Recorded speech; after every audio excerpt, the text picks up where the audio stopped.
Well, greetings and salutations, everybody. Welcome to the best damn movie-related show on the planet Earth, the John Campea Show, coming to you from right here on my YouTube channel. I'm, of course, your host, John Campea, and it is an awesome honor and privilege, as it is every day, to have you, our international friends, gather around as we talk about our favorite things in the world, movies, movie news, TV, streaming, all sorts of good things. And you know it's a good day, ladies and gentlemen, because Mr. Robert Meyer Burnett is in the house. Robert, how you doing today, sir? John, you know, I just realized that this Thursday, I just told you Manifest is coming back. The show I love to hate, my favorite impossible premise show that airs. And, you know, we're coming out of this pandemic and everything is good, John. We're getting the best, most top drawer entertainment I can imagine. And I am so here for the third season of Manifest. Woo! It's the show you love to hate. I still can't believe that. But you know, this is going to be a great week. Tomorrow, Rob, I'm going to a movie theater and I'm going to go watch Godzilla versus Kong in the movie theaters. I'm so excited about that. And now, so for those of you guys who watch us live, you'll notice that today's show starting a little bit later than normal. That's because I went and got my first Pfizer vaccine shot today. Went in there and got the first COVID vaccine shot. I'm not going to lie to you. If I don't start developing some superpowers in the first 24 hours, I'm going to be disappointed. I just assume that I just imagine as the nurse came over to stick the needle in, I just imagine it's the super soldier serum. So like any minute now, I'm going to start running faster than a car and I should be good to go. Guys, it is so good to have you guys here. Here's how today's show is going to go. We've got a bunch of topics lined up that we're going to talk about in the first half of the show. Then in the second half of the show, we're going to transition and start taking your live comments and questions. How do you get a live comment and question on the show? Well, it's really rather simple. Just look in the description of this video and you'll see a tip link. Click on that, or you can enter it in manually at streamelements.com/movieblogtv/tip. You'll be getting your comment or question on the show if it's appropriate for the show. And of course, you'll be supporting the channel at the same time. And all of us here, thank you guys very, very much for that support. All right, guys, before we get into our main topics, let's do one thing off the top. And that is this. Sorry, I had an almond a little earlier, and there's a piece of the almond still stuck right there. Let's get into our first off the top here today, shall we? And by the way, Ryder Viley sends in a super chat badge in the live chat. Thank you, man. All right. Rob, what if every once in a while in the movie world, a movie gets announced that we all go, what? Like, what? Really? That happened a while back when they announced that they were doing a new Saw spin-off series, or a spin-off movie, with Chris Rock starring in it and directing it. And Rob, I remember the first time you and I talked, it's like, wait, really? Because that's just not how we think about Chris Rock normally. Maybe that's not fair that that's not how we think of Chris Rock, but a lot of us are like, that's interesting. Okay, let's see what they do. And of course, we had some things come up before, but today, a new trailer dropped, Rob, just before we started the show. You told me about this. A new trailer dropped for the new Saw movie, Spiral. And I'll tell you what, it's really good. It is a very, very good first trailer. It does the things that I like to see in a trailer. It gives us just a little bit of a basic idea about what is the story of this movie. We get introduced to who our key characters are. They put in a few thrills, especially if it's going to be like a little horror kind of thing. A few thrills here, a few good shots there. Always good to see Samuel L. Jackson in there. So I got to tell you, I really enjoyed this trailer quite a bit. By the way, Zach Woolley sends in a super chat badge in the live chat. Thanks, man. I really did. I was not expecting it. I didn't hear an announcement about it, so it just kind of popped up here today. Rob, you had a chance to check out this trailer for the new Saw movie with Chris Rock, Spiral. What did you think of it? I loved it. I mean, I looked at it and I'm like, I am a huge fan of the first three Saw films. I think it is, when people talk, what's the best trilogy? I'm like, you know what? The first three Saw movies are pretty great. And when I saw this trailer, Darren Lynn Bousman comes back to direct again, and I'm like, this looks really intriguing. And I hope it's as diabolically plotted as it looks, unmerciful. I want some great creative deaths. And I think Mr. Bousman is going to deliver the goods. It looks great to me, man. I remember as the Saw movies progressed, I started to roll my eyes every time I heard about a new one. It's like, wait, I thought Jigsaw was dead. Yes, we've covered this ground several times already. I wonder if they regret what they did with Jigsaw, after the first like one or two movies, and just wish they never played like the cancer card and wish that they had just said, he was fine and he could still be around. I don't know how you play that, but I do think this looks really good. So I was personally impressed. Question is for you guys. What did you think about this trailer for Spiral? I thought it was really sharp. I'm excited to see this movie now. What did you guys think? Jump on down to the comment section below and let us know your thoughts. All right, guys. With that down and out of the way, let's move now into our main topics today. And how did we select our main topics here on the John Campea Show? Well, it's really rather simple. You see, you guys come up with our main topics. Whenever you come across a big topic, issue, or story that you think we should have as a main topic on the show, just go anytime 24/7 over to www.thejohncampeashow.com/contact. Once you guys get there, you're going to see a form. Fill it out with your topic or question. It's totally free. Hit submit, and then maybe, just maybe, you might see your submission featured as a main topic here on the John Campea Show. With that down, let's get into main topic number 1. And our first main topic today gets submitted to us by Reese Williams. And Reese Williams writes, "Greetings all the way from Wales." Thank you so much, Reese. Hope you are all well. We have finally got a premiere date for Lucifer Season 5B, and it's the 28th of May. I've been eagerly awaiting patiently for the second half of Season 5, considering with the cliffhanger off of Part A. I hope you're looking forward to it too. Thanks, and bring on the filthiest of filthies. All right, thanks a lot for saying that in, man. And you guys know, if you've watched my show for any period of time, I am a huge fan of the TV show Lucifer.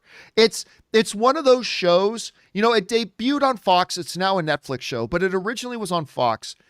And I remember seeing the first few trailers for it and commercials for it. I thought, well, that looks really dumb. So I had no interest in it. And then after it had been on for a couple of months, I think one night, it was one of those nights that I just wasn't doing anything. So I thought, I'll check this out. And I just fell in love with the show. The character, I'm not saying it's my number one favorite show, but the character of Lucifer, played by Tom Ellis, probably became my favorite character on television. Anyway, the show got canceled, then got saved by Netflix for Season 4. Then they did Season 5. Then they said Season 5 was it. And then they came out and said, change their minds. Now we're going to do a Season 6. But anyway, they launched Season 5. And they did the thing where they launched half of the first season, Rob. Half the first season. And it feels like it was a year ago. I don't know if any of you guys in the live chat remember the actual date that they actually launched Season 5A. Aaron Cummings was in the first half of Season 5. But they launched the first half of Season 5, ended on a cliffhanger where God himself shows up. How do you pronounce Dennis Haysbert? Is that the actor's name? Yeah, Dennis Haysbert, yeah. From 24 and those insurance commercials. Anyway, he shows up at God at the end, and that's the cliffhanger. And it feels like it honestly feels like we've been waiting a year. Like, it almost feels like it's been a year since we've been waiting for the second half of this season to come along, but it is now coming. It is May 28th. Very excited about that. This comes to us from the folks over at Deadline who write, the summer just got a little hotter as Netflix revealed that Lucifer will return in May for the second half of Season 5. The streamer posted the announcement on Twitter with a meme of Tom Ellis's Lucifer and Lauren German's detective Chloe Decker. We know that more episodes are what you truly desire. Season 5B arrives on Netflix May 28th.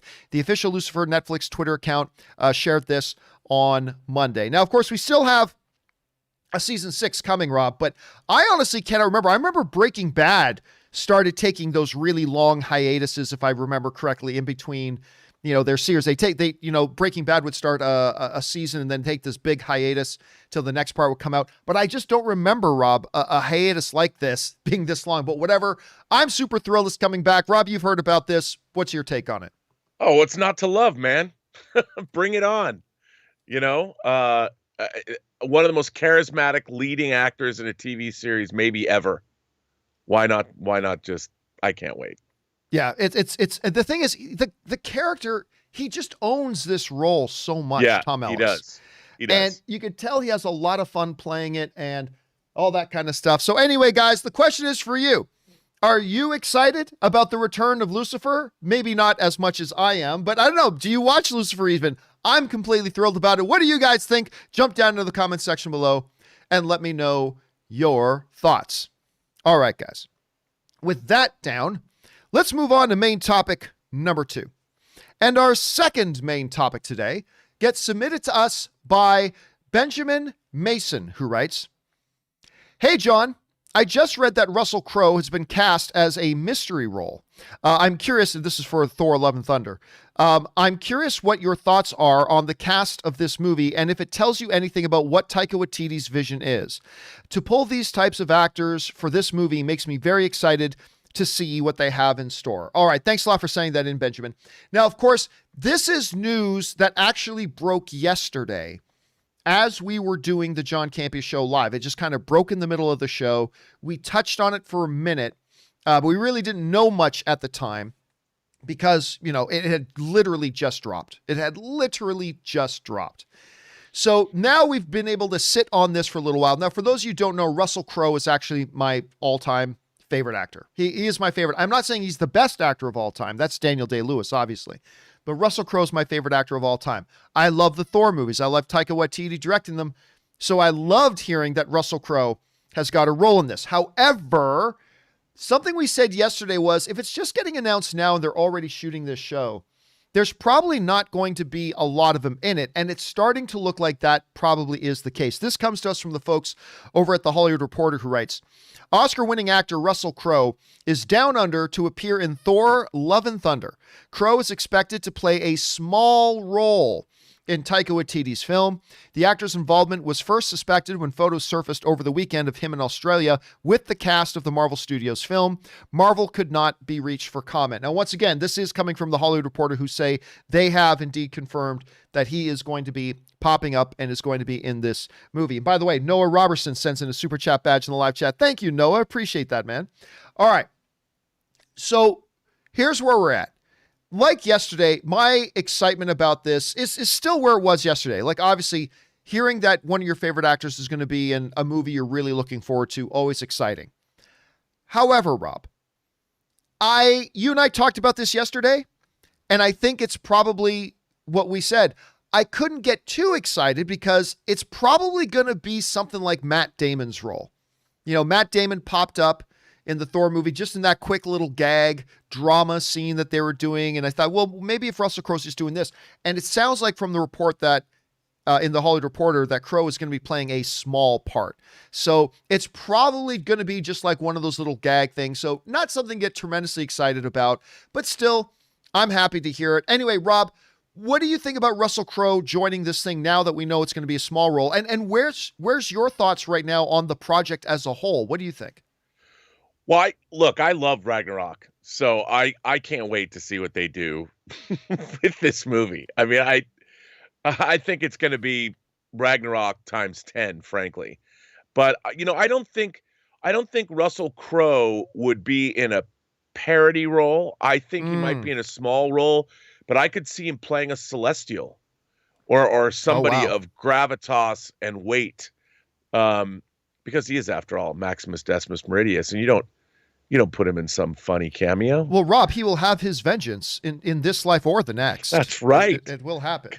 That is absolutely right. I mean, I love Gladiator. My boundless love of Gladiator. I used to make people come to my house, and I would sit them down when my surround sound system was particularly well tweaked. But the Battle of Germania, I must have watched it 200 times, and I forced people to watch it just to demonstrate how I tweaked out the sound in the room. And people wanted to kill me. And I'm like, nope, you're going to have to watch this because this is one of the greatest movies ever made. I know we're getting sidetracked, but dude, in that Battle of Germania, it's one of my favorite lines in a movie ever, when Quintus goes to Maximus and he says, "People should know when they're conquered." And Maximus looks back at him and says, "Would you, Quintus? Would I?" And they're like, "Oh, so it's anyway. We're not here to talk about." They say no. they say no. We're not here to talk about Gladiator. By the way, our Gladiator Movies in 20 is going to be released in a couple of days, so keep your guys' eyes open for that. But I don't know. But what does it tell you, or does it tell you anything? The fact that we've got them. We just saw a little while ago. Who's the actress again from Bridesmaids? Melissa McCarthy. Melissa McCarthy is popping up in there. We saw that, Sam Neill is back. We saw that Matt Damon is back. Does this give you any sort of a feeling as to what kind of tone this whole movie could be going for? My only fear is that it gets too wacky. I agree. I don't want it to be too wacky. I thought Ragnarok actually did a pretty good job for basically the most overt comedy. It still did a pretty good job of staying on point. And I hope this isn't just too far, but I don't think it will be. It's funny because when you look back on Jojo Rabbit, which is, of course, the Oscar-winning film that Taika Waititi did, Taika, when you look at Thor, one of the things that's always funny for me when we talk about Thor Ragnarok is that other than like Infinity War, when half the universe loses their lives, the events of Thor Ragnarok are actually the darkest events that we've really had in the MCU, because in Thor Ragnarok, we have like the death of Odin, the destruction of Mjolnir, the destruction of Asgard, Thor losing his eye. I mean, there's all this really heavy stuff, but it's within that shell of a comedy, of something that's really fun. And then we look at Jojo Rabbit, where we're looking at the events of World War II, right. But it's also, he has in there those moments of levity and laughter that just created something very special. I hope he's able to do something similar with Thor Love and Thunder. I hope he's able to do that. And I agree. The only thing that I'm worried about is, in wanting to be funny and entertaining, don't lose that heaviness as well. Like, if he can keep that balance, it could be something really special. But anyway, guys, the question for you is, what do you think about this and the addition of Russell Crowe? It does sound like it's going to be confirmed now that it is going to be a smaller role. Does that matter to you? What do you guys think? Jump on down to the comment section below and let us know your thoughts. Okay, guys. With that down, let's move on to main topic number 3. And our third main topic today gets sent in to us by Colin Senarini, who writes, John, the Prince of British crime films has returned already? Wow. I did not think Guy Ritchie would have a new film this soon. John, have you seen the trailer? And if so, what are your thoughts? And of course, the trailer he's talking about is the new film Wrath of Man with Guy Ritchie. Now, of course, Rob, Guy Ritchie has made a number of films with Jason Statham. The two of the most notable, obviously, are Lock, Stock, and Two Smoking Barrels and Snatch. Snatch is in my personal top 20 all-time favorite films. I love that movie so much. But Guy Ritchie, he's done so much. He doesn't just do those types of films like Rock and Rolla. He came out and did Aladdin. And I love Guy Ritchie. But when they announced that he was directing on Aladdin, I was like, that's an odd choice. But Aladdin was delightful and wonderful and made over $1 billion at the box office. Then, Rob, he made my second favorite movie I guess it was 2019 still, or was it? No, it was early 2020. My second favorite movie of the year of 2020 was The Gentleman. Yeah, we saw that together. Yeah, which you and I think that's the last time we were in the movie theater at the same time. Yes. Was probably The Gentleman. And that ended up being my second favorite movie of the year. Not for everybody, but it had that Guy Ritchie DNA in it. But anyway, Guy Ritchie and Jason Statham are now back. And this new trailer, that I totally forgot about this movie. I remember we talked about this movie maybe about 6, 7, 8 months ago, but I had totally forgotten about this movie. They came out of nowhere, dropped this trailer for Wrath of Man. And it is definitely a Guy Ritchie, Jason Statham film. I mean, I just, if somebody were to ask me to describe what this looks like, it's like, think about what a Guy Ritchie, Jason Statham thing would look like. And that's what's there. It also has the guy from Mindhunter in it, which looks pretty cool, having him back in something again. Josh Hartnett, which we don't see a lot of these days, so it's kind of interesting seeing him back in there. But the action just looks crazy. The dude's out on a hunt for vengeance for the death of his son. What more can you ask from something like this? I thought it looked like a lot of fun. Rob, you saw the trailer for Wrath of Man. What did you think about it, and where are your expectations for this movie right now? Okay, watching Jason Statham precision blow away dudes, I'm so there for it. You know, it's not, he doesn't have to shoot like 100 times. It's just one shot, one guy. And to see that kind of precision, that to me is an action hero. And oh yes, I can't wait. Did you ever see Jason Statham is like, he's also like a legit martial artist. And he did, remember that little thing that was going on for a while? I can't remember, it's like a year and a half ago, the water bottle cap challenge. Do you remember this? Oh yeah. Yes. When he spin. Yes. Yeah, so if you guys don't remember this, there's this thing going around on the internet where it's like the water bottle cap challenge where you do this spin back kick and try to, without knocking the bottle over, kick the cap of a water bottle off. And look it up on YouTube, Jason Statham water bottle challenge. The dude executes it perfectly. Like his technique is flawless and he's just great. Anyway, I thought the trailer looked spectacular. Question is, guys, what did you think about the trailer for Wrath of Man? Did you like it? Did you not like it? Does it look like everything you'd want in a Guy Ritchie movie? Maybe you're not even a Guy Ritchie fan. How did you guys feel about it? Jump into the comment section below and let us know your thoughts. Okay, guys. With that down, let's move on to main topic number 4. And our fourth main topic today gets submitted to us by Miguel Zayn. And Miguel Zayn writes, Deadline is reporting that Godzilla vs. Kong director, which I am seeing tomorrow, Adam Wingard, is set to direct a Thundercats movie.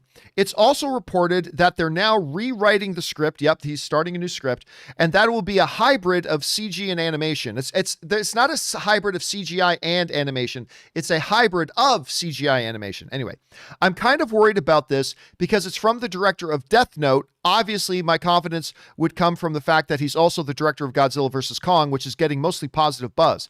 I was a fan of this property when I was younger, and I hope they make a good film out of it with interesting characters, a good story, and great world building. What are your thoughts? All right. Thanks a lot for sending that in, man.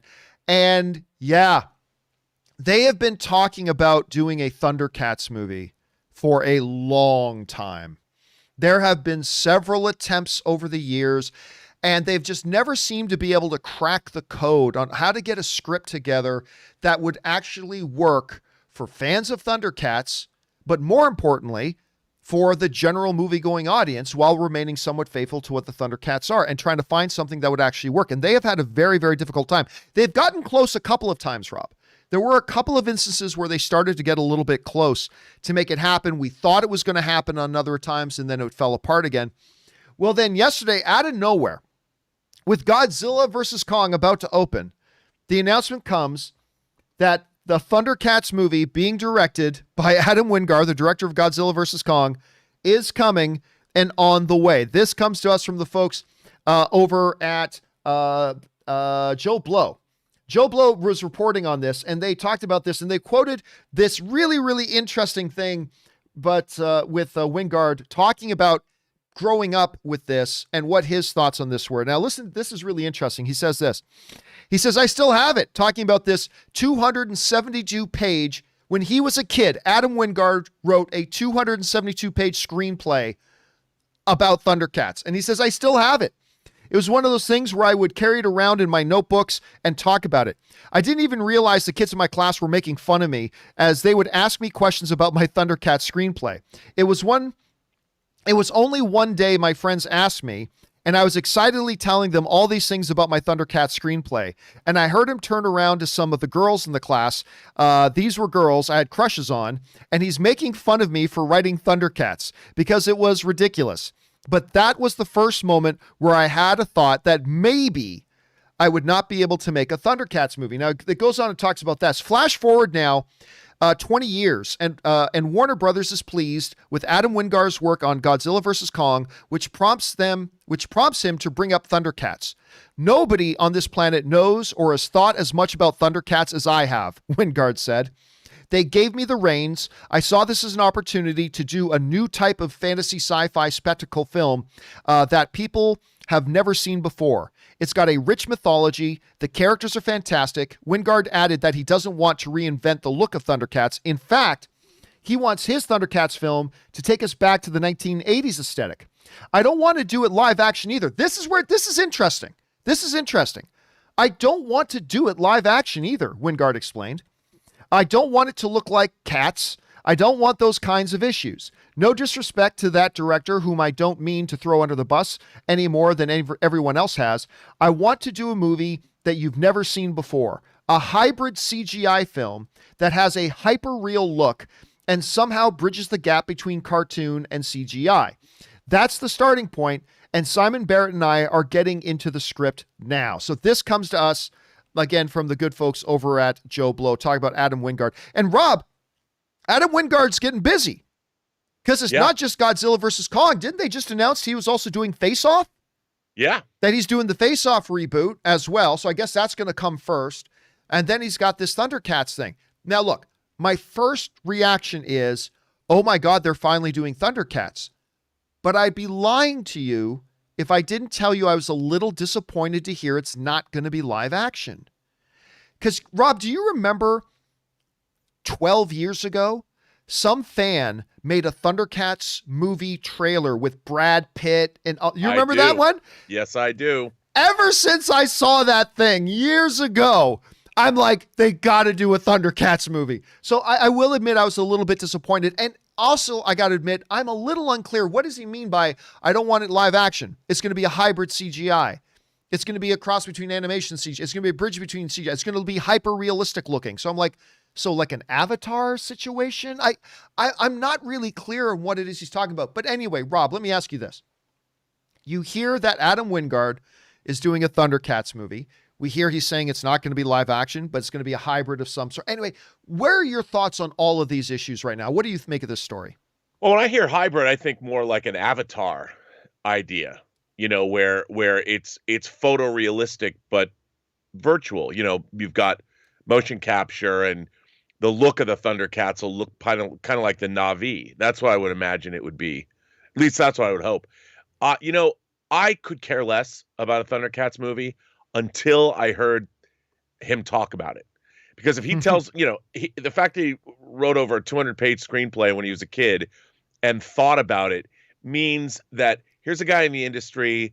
It's kind of like Zack Snyder's cut of Justice League. You want to see crazy creators who love something get to realize their dreams. Now, sometimes like Mark Steven Johnson, who loves Daredevil, I like the director's cut of Daredevil, but it might not have been the best thing in the world. But if somebody is going to go for broke on a Thundercats movie, I'm there opening night to see what they have wrought, because it can only either be awesome or a misfire of monumental proportions. Either way, I want to see that. You're either going to get Cats or Avatar. Or a hybrid between the two. What do you think it is about Adam Wingard that makes him a good fit for this? Because you mentioned, you weren't really interested in it until you hear his name. But what is it specifically about him that makes you go, okay, him doing this makes it interesting to me? Well, because, look, I think obviously Kong versus Godzilla has propelled him into a new strata of filmmaker. And by all accounts, the purpose of making Godzilla versus King Kong has been fulfilled by that movie. One of my favorite reviewers is Drew McWeeny, and he loved it. And I'm like, because he gets what it's supposed to be.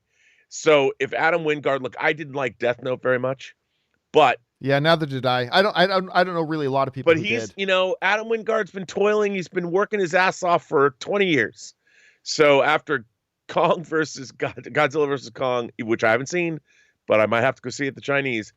I just like the fact that an emerging blockbuster filmmaker is going to make something that he's passionate about, as opposed to being hired on the next big studio property. If they didn't have him making, I'm sure he was in some meeting. He was probably said Thundercats was in the right place at the right time. And I think this is the kind of thing. This is what you use your Hollywood clout to make. You don't just go take the next tentpole job that's offered you. You take the crazy thing that you want to do, and you use their money to go make something. Hey, like I said, it's either going to be spectacular or it's going to be a spectacular flame out. Either way, both are worth watching. Question is, guys, how did you guys react hearing that they're going to do a Thundercats movie? Are you cool that it's not going to be live action? Maybe you're one of those people that feels like, man, there's just no way you can do it right live action. I don't know. How are you guys feeling about this? And what do you think about the choice of director? Jump on down into the comment section below and let us know your thoughts.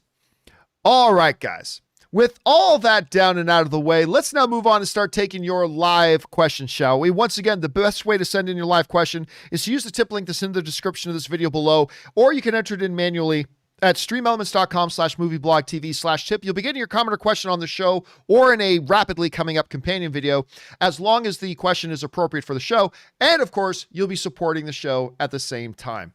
All right, let's not waste any time and get right into it, shall we? The first live question we're going to take today comes to us from Sock, who writes, I just watched Platoon, and I spent the whole movie thinking Tom Berenger was Tommy Lee Jones. Dude, that happens to all of us. That was Tommy Lee Jones. Though that's not nearly as bad as when my dad said Tilda Swinton was a good actor, and I was like, yeah, I know. I watched Game of Thrones thinking she was Gwendolyn Christie. Dude, do not feel bad. That happens all the time. Rob, do you know, for the longest time, I often confused and got mixed up Kurt Russell and what's her name? Meg Ryan's ex-husband. Dennis Quaid. Dennis Quaid. For whatever reason, I cannot explain why. For whatever reason, I would often confuse Kurt Russell and Dennis Quaid. How do you confuse Snake Plissken or Jack Burton or McCready from the guy with Dennis Quaid? Yeah, I don't know. I don't know. I have no explanation for it. I absolutely have none. All right. Anyway, let's move on. Thanks for that, Sock. Next one up, we've got Dr. Film, who writes, with all the studios going for the 45-day window, there's a certain elephant in the room, Universal's 17-day window. I understand it's hard to go back to a longer window with all the competition from other studios. Could they change it to 45 days? Well, here's the problem for Universal. It's great that Universal says they're going to have a 17-day window, Rob. That's great. Good for them. The problem is you can't do that unless all the theater chains agree to it and sign up for it. They signed a deal with AMC. Well, good for you. You think Regal's going to honor that? Regal's already said, we're not doing that. So there you go. So here's the thing. Universal cannot release a movie in a Regal cinema and release it any sooner than 45 days. They can't do it. I mean, if you put it in a Regal cinema and an AMC, you're going to have to honor Regal's theatrical window. It's just that simple. So unless Universal, but Rob, the thing about the Universal 17-day window was also that they built into it their own language saying, we could keep it, we could make it a longer window on a film by film basis. But unless they have a movie that they only want to put in AMC theaters, which is financial suicide, but if they have a movie that they only want to put in AMC theaters and none of the other theaters, well, then they can do that. But yeah, and unless they get Regal, like the number 2 theater chain in the world, to also sign up for it, they're going to have to go 45 days. Rob, how do you see that shaking out? I don't think any of this is good, to be honest. I think they should figure out. I mean, 45 days seems to me to be in our new world cinematic order, relatively fair. I mean, 45 days is still a month and a half. That's a long time for studio or for theaters to make cash on a big release. But, this infighting, I think the studios are cutting their own throats if they're going to make deals with certain chains and not other chains, and other chains are going to say no. You're creating a marketplace, at least for distribution, that is fractured, and I just don't think it's good. Yeah, I agree. I mean, what I see, the way this shaking out, and I don't know, I'm just speculating. I'm making a guess here. The way I think this is all going to shake out is, like you were saying, 45 days is going to be the new standard. Yeah. I think that's now. A few years ago, that was impossible to think. But Rob, what makes it more tenable, I think, is that we have been talking about this for a while. Over the last 10 years, especially, movies make more and more and more of their money in their opening week.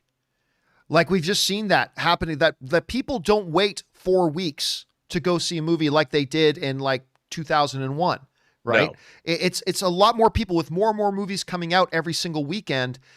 If they're going to see a movie, they tend to see it a little bit earlier. So that's why I think a 45-day window is still a little bit short, but it's within that acceptable range. And I think that Universal 17-day thing, that's going to go away. That's going to very quietly creep away in the night at some point. But who knows? I hope so. When we were at CinemaCon, John, a couple years back in Vegas, I was able to speak with a lot of independent theater owners which is something we don't think a lot about. But America has a lot of small town, rural, or independent movie theaters. And the thing that I worry about is, they get films usually after the first runs at bigger theaters. And the only thing I worry about is a 45-day window is a small window to get a lot of these movies into these independent theaters. And I only hope that this 45-day window doesn't kill off those movie theaters that are dependent on big studio pictures that are coming to their towns maybe a couple weeks after they've been released in the big multiplexes. I hope, I don't want to see that go away, because there's a lot of, at least, and having met a number of them and spoken to them, there's a lot of passion in exhibition in the smaller chains and smaller areas of the country. And I would hate to see that go away. I agree. Well said. All right. Next up, by the way, Leandro Urena sends in a super chat badge in the live chat. Thank you, man. I appreciate that. All right. Next up, an anonymous viewer writes, the Black Falcon line from episode 2 reminds me of the Key and Peele bit Power Falcons, where Peele's character was the Green Falcon, but everyone keeps calling him the Black Falcon, and no one understands why he gets upset. You know what? I've never seen that sketch. I watched a lot of Key and Peele. I don't remember that sketch. I'm going to have to look it up, though. But I will say, I thought that moment in that episode of Falcon Winter Soldier was real funny. So what should I call you, Black Kid? I like that. I thought it was funny. Anyway, Wakandan Forever writes, what's the greatest sketch comedy show of all time? That's right, John. In living color. Jim Carrey, the Wayans brothers, Homie the Clown, Men on Film Reviews, Die Hard, What a Way to Go, 90 Minutes with Mr. Bruce Willis, 2 Snaps, and Wipe Your Mouth, LOL. You know what? I'm going to say something here that is going to sound like, oh, it's the stereotypical answer, but honestly, it's true. I think the greatest sketch comedy show of all time, although it's had some very, very, very weak years, is still Saturday Night Live. I mean, a great Saturday Night Live sketch still come out every once in a while that will leave me rolling. Obviously, there's the great SCTV with Eugene Levy, John Candy, Rick Moranis, Dave Thomas. That was amazing. I love that. But yeah, I'll still say it's Saturday Night Live. I don't know, Rob, what would you answer? How would you answer that? I would tend to agree with you. But also, I think another, Monty Python's Flying Circus. Oh, so good. Is something, people don't, we always think about American comedy shows, but I was not somebody who watched a lot of Monty Python growing up, but they've released the Monty Python shows on physical media, and man, it's kind of, obviously it's that different British sensibility, but wow. But I also agree with you. I think Saturday Night Live is the GOAT. And especially you go back, the not ready for primetime players, the original lineup of Saturday Night Live was one of the most classic TV Hall of lineups Fame. ever. Hall of Fame. Yeah. And you go back to that stuff, Chevy Chase and Bill Murray and Gilda Radner. And it doesn't get any better. John Belushi. Dan Aykroyd. Aykroyd. It was so good. Every era's had it. All right, let's move on here. Next up, we have, where are we? That Guy Use writes, my lady and I think you're trying to say, my lady and I are trying to go through all the Oscar noms before the awards. Saw The Father today. The Father was really good. Anthony Hopkins, Olivia Colman, Rufus Sewell, he's always a bad guy and everything, but I love Rufus Sewell. Imogen Poots is in that. Anyway, and it's, saw The Father today, and it jerked every last bit of moisture out of our eyes. Very well done film. Hopkins is a national treasure. Beautiful, beautiful film. You know what? Hopkins has gotten to that point that he's so good, we just take it for granted now. You know what I mean? He's just so good, we take it for granted. Like what was the one he was in? Was it the Two Popes? Was that the name of it? I think it was Two Popes. Anyway, he was mind-boggling good in that as Pope Benedict. Mind-boggling good. He just always is. The Father's a great example of that. Rob, have you had a chance to see The Father yet? No, but I'm dying to see it, because obviously what a powerhouse performance it looks like it has in it. Yeah, too, Lee, you got Academy Awards winners, both in Olivia Colman and Anthony Hopkins as well. Yeah, check it out as soon as you get a chance. All right, thanks for sending that in, guy. All right, next up, SK Zhang writes, hi, John. Variety reports that China box office Godzilla vs. Kong crushes with $70 million debut. All the news sites you follow trust Chinese numbers, and you trust these news sites. It's time to trust Chinese numbers. No. These are very different things. P.S. Batman went for Rachel. Not going to get into that again. But I will say this. So I have been saying, and I full disclosure, I'm not saying I have proof of anything. This is just, I feel very skeptical, Rob, when I see Chinese box office numbers come out specifically about Chinese films. We just put out this Chinese film. It made $732 trillion in its opening weekend. It's a movie called Fish. And it won, and every Chinese movie that's coming out in China is making over $500 million on opening weekend. But all I'm saying is, because their box office reporting system is the only one in the world that is disconnected from the rest of the global box office reporting system. And I admit I am skeptical about their reporting. Now, I believe their numbers about North American films they put out there. So yes, while they're reporting Fish, that's a fictional movie I'm making up. Fish made $600 million in its opening week. Yeah, I believe them when they say Godzilla vs. Kong made 70. I believe that. So yes, I do trust their numbers, generally speaking, when they're talking about anything other than Chinese films. But I do admit I am skeptical when it comes to their reporting of their own national films that they put out. So again, and I'm not saying that's definitive. I'm not saying anybody else should be skeptical. I'm just admitting I have a little bit of skepticism about it. That's all. That's all I'm saying. Okay. Anyway, let's move on here. Next up, Alan writes, Nicholas Spellman is saying is rebuking me in the live chat saying Fish is a great movie. Fish, the movie is great. And Alan writes, hey, John and Rob, I know how to stop the flag smashers. Have one of them kill John Wick's dog. A group of them go after nobody's family. Nobody is so great. Family, and have another one attack Lorraine, Atomic Blonde. The three of them team up. You're welcome, Kevin Feige, LOL. God, man. After seeing Nobody, and I do like Atomic Blonde, the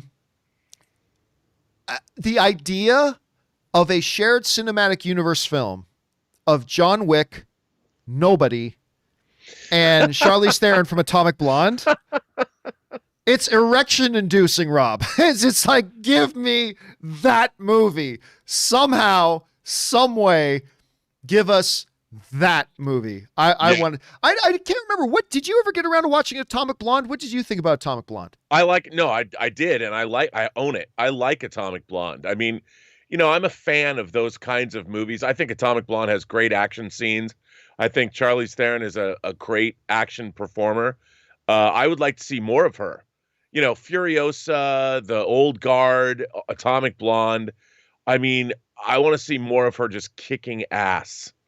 I'm not going to lie. At the risk of sounding a little crude, I wouldn't mind seeing more of her and Sophia Boutella. Remember that was a well shot intimacy scene in Atomic Blonde, my friends. That was a well shot intimacy scene. Okay, next up, where are we at here? We're now at Ryan Launer, who writes, really looking forward to Suicide Squad 2. Sorry about Suicide Squad 1. Soon to be followed by Shang-Chi. Sorry about Iron Fist, and eventually X-Men. Sorry about Inhumans. Yeah, well, listen. I still stand by this. I like the first Suicide Squad. I get it. I know it's a hot mess of a movie. I know. But all I can tell you is movies are experiential events, and damn it, I was entertained. So there. But yes, I am very, very much looking forward to James Gunn's Suicide Squad. But I will stand my ground on that first Suicide Squad. I'm not going to tell you it's a great movie, but I had fun with it. All right, next up. Benjamin Mason writes, dude, your subscribers are way too fast. I tried sending in my comment of the Dark Knight Harvey Rachel death debate, but it looks like tons of other people brought it up way too many times before me. Should have done it soon as it aired. Love the show, by the way. Yeah, and that happens a lot. Sometimes a topic will come up and people will want to put in something, and then they find that a bunch of people put in first. But that's okay, man. That's okay. As long as you give your own take on it, it's perfectly good. All right, next up. Jordan Lobo writes, Africa, stand up. There are very few athlete stories that get me emotional. However, seeing Francis Ngannou get a UFC title wrapped around his waist was something. If anyone hasn't heard his life story, I highly suggest you check it out. Thanks, John. So for those of you who don't know, there is a new UFC heavyweight champion, at least for the moment, in this king of knockouts, Francis Ngannou, who is, as of right now, he wears the title of baddest man on the planet. But his life story, Rob, is fascinating. From like literally being homeless to having his name be a household name around the world. He's humble. It's just, you can't hope for something like that for a nicer guy. I look forward to seeing him and Stipe have a third fight. But yeah, it couldn't happen to a nicer guy. We now have 3 UFC champions of African descent, 2 from the Cameroon. Karman Usman, we've got Ngannou, Stylebender, who's not from South Africa at all. He's a New Zealander, actually. He's a Kiwi. Anyway, let's move on here. Next up. It's Ricky Aaron writes, have you noticed that Doctor Strange has been name dropped in every MCU post Endgame? Far From Home, WandaVision, kind of, Sorcerer Supreme. And now Falcon and Winter Soldier. Seems like it's either coincidence or he's primed to be the main player of the MCU. I'll be honest with you, Ricky. I mean, you're right. He has been mentioned, Rob. We have heard Doctor Strange mentioned in all these things. But I think trying to deduce some deeper meaning to that is a little bit of a reach. Like, several characters get mentioned. I mean, yeah, the Sorcerer Supreme was mentioned, but that's because it's, we're talking about magic and everything like that. I think a lot of us think that Doctor Strange was going to be a significant player in the MCU moving forward regardless. I wouldn't think that just because there's quick little name drops here and there, that equates he's going to be the main guy moving forward. I don't know, Rob, how would you answer that? Yeah, I don't think necessarily that, I mean, he was, they even dropped a mention of him in the Winter Soldier. The Stephen Strange mention. I don't think it means necessarily anything. I think he is a character that obviously has his own movie coming out. So yes, and I don't think it's any more important than any other character. All right, let's move on here. Next up, we've got Orlando Orrego, who writes, sorry, John, but you can't like the new Captain America. When the first 5 minutes that came for episode 2, I was like, I don't want to like you, LOL, but I feel he will be hated at the episode, my opinion. You probably mean by the end of the series. Rob, it is really interesting the way that they introduced John Walker, because he's Walmart Captain America. We want to hate his face. The moment he pops up at the end of episode 1, we just all hated his face. Yeah. It's like, look at this asshole. We hate you. But then they start the episode with like seeing him in a private moment of him wanting to do well, getting the support from the woman he loves, getting the support from his faithful ally and friend with the stupidest name, Battlestar. I mean, and it makes it, and just hearing him talk about his heart and what is important to him, and I just want to do the job. And then I gotta say, Battlestar said a great line. Like, Battlestar, he's saying, I don't want to just shake hands and make TV appearances, man. I just want to do the job. And Battlestar says, this is the job. I mean, you know what I mean? I thought that was really good. And they just made him very likable. And then even like the way they did the rest of the episode, they kind of making it look like Sam and Bucky were being the dicks. Because he is being as nice and as bending and as polite and as accommodating as he possibly can for Sam and Bucky. But you also understand why they feel a lot of antagonism towards him at the same time. I just thought it was a really good introduction for the character. And even if they do turn him really bad later, I thought this was a great way to start him. How did you feel about it? Well, I felt the same way. Look, I mean, one of the things about this show that's really interesting is Sam gave up that shield, which gave the U.S. military an opportunity to create their own Captain America. This is Sam's doing. He made it possible. And like you said, John Walker is a guy that he takes orders, and he's been given a job, and by God, he's going to do that job. And I think as we went in, this is why I think Falcon the Winter Soldier is a great show, because they're already building in a lot of subtlety and nuance and a lot of really interesting questions into this show that I didn't expect that they would build into it. And I respect the hell out of what they're trying to do. I think it's really interesting. All right. Next up, we got Orlando also writes, I hope the world goes back to normal so we can all go see movies in a theater. I wish I could see Godzilla vs. Kong on a big screen, but I will watch it at home on Wednesday. Has there been a movie you watched from home you wish you saw on the big screen? Well, I mean, I'm the wrong guy to ask because I want to see every movie on the big screen. I don't know why that just came up. I want to see every movie on the big screen. Like I can't think of a movie that I think this would be better to watch at home. So I don't know. None really stand out and come to mind. Rob, has there been a particular movie maybe this past year that, I mean, like Wonder Woman 84? Yeah, Wonder Woman 84, even though I didn't end up loving it, I didn't end up liking Wonder Woman 84 very much, but still, you know, you kind of wish you were in a big theater to see a big event film like that.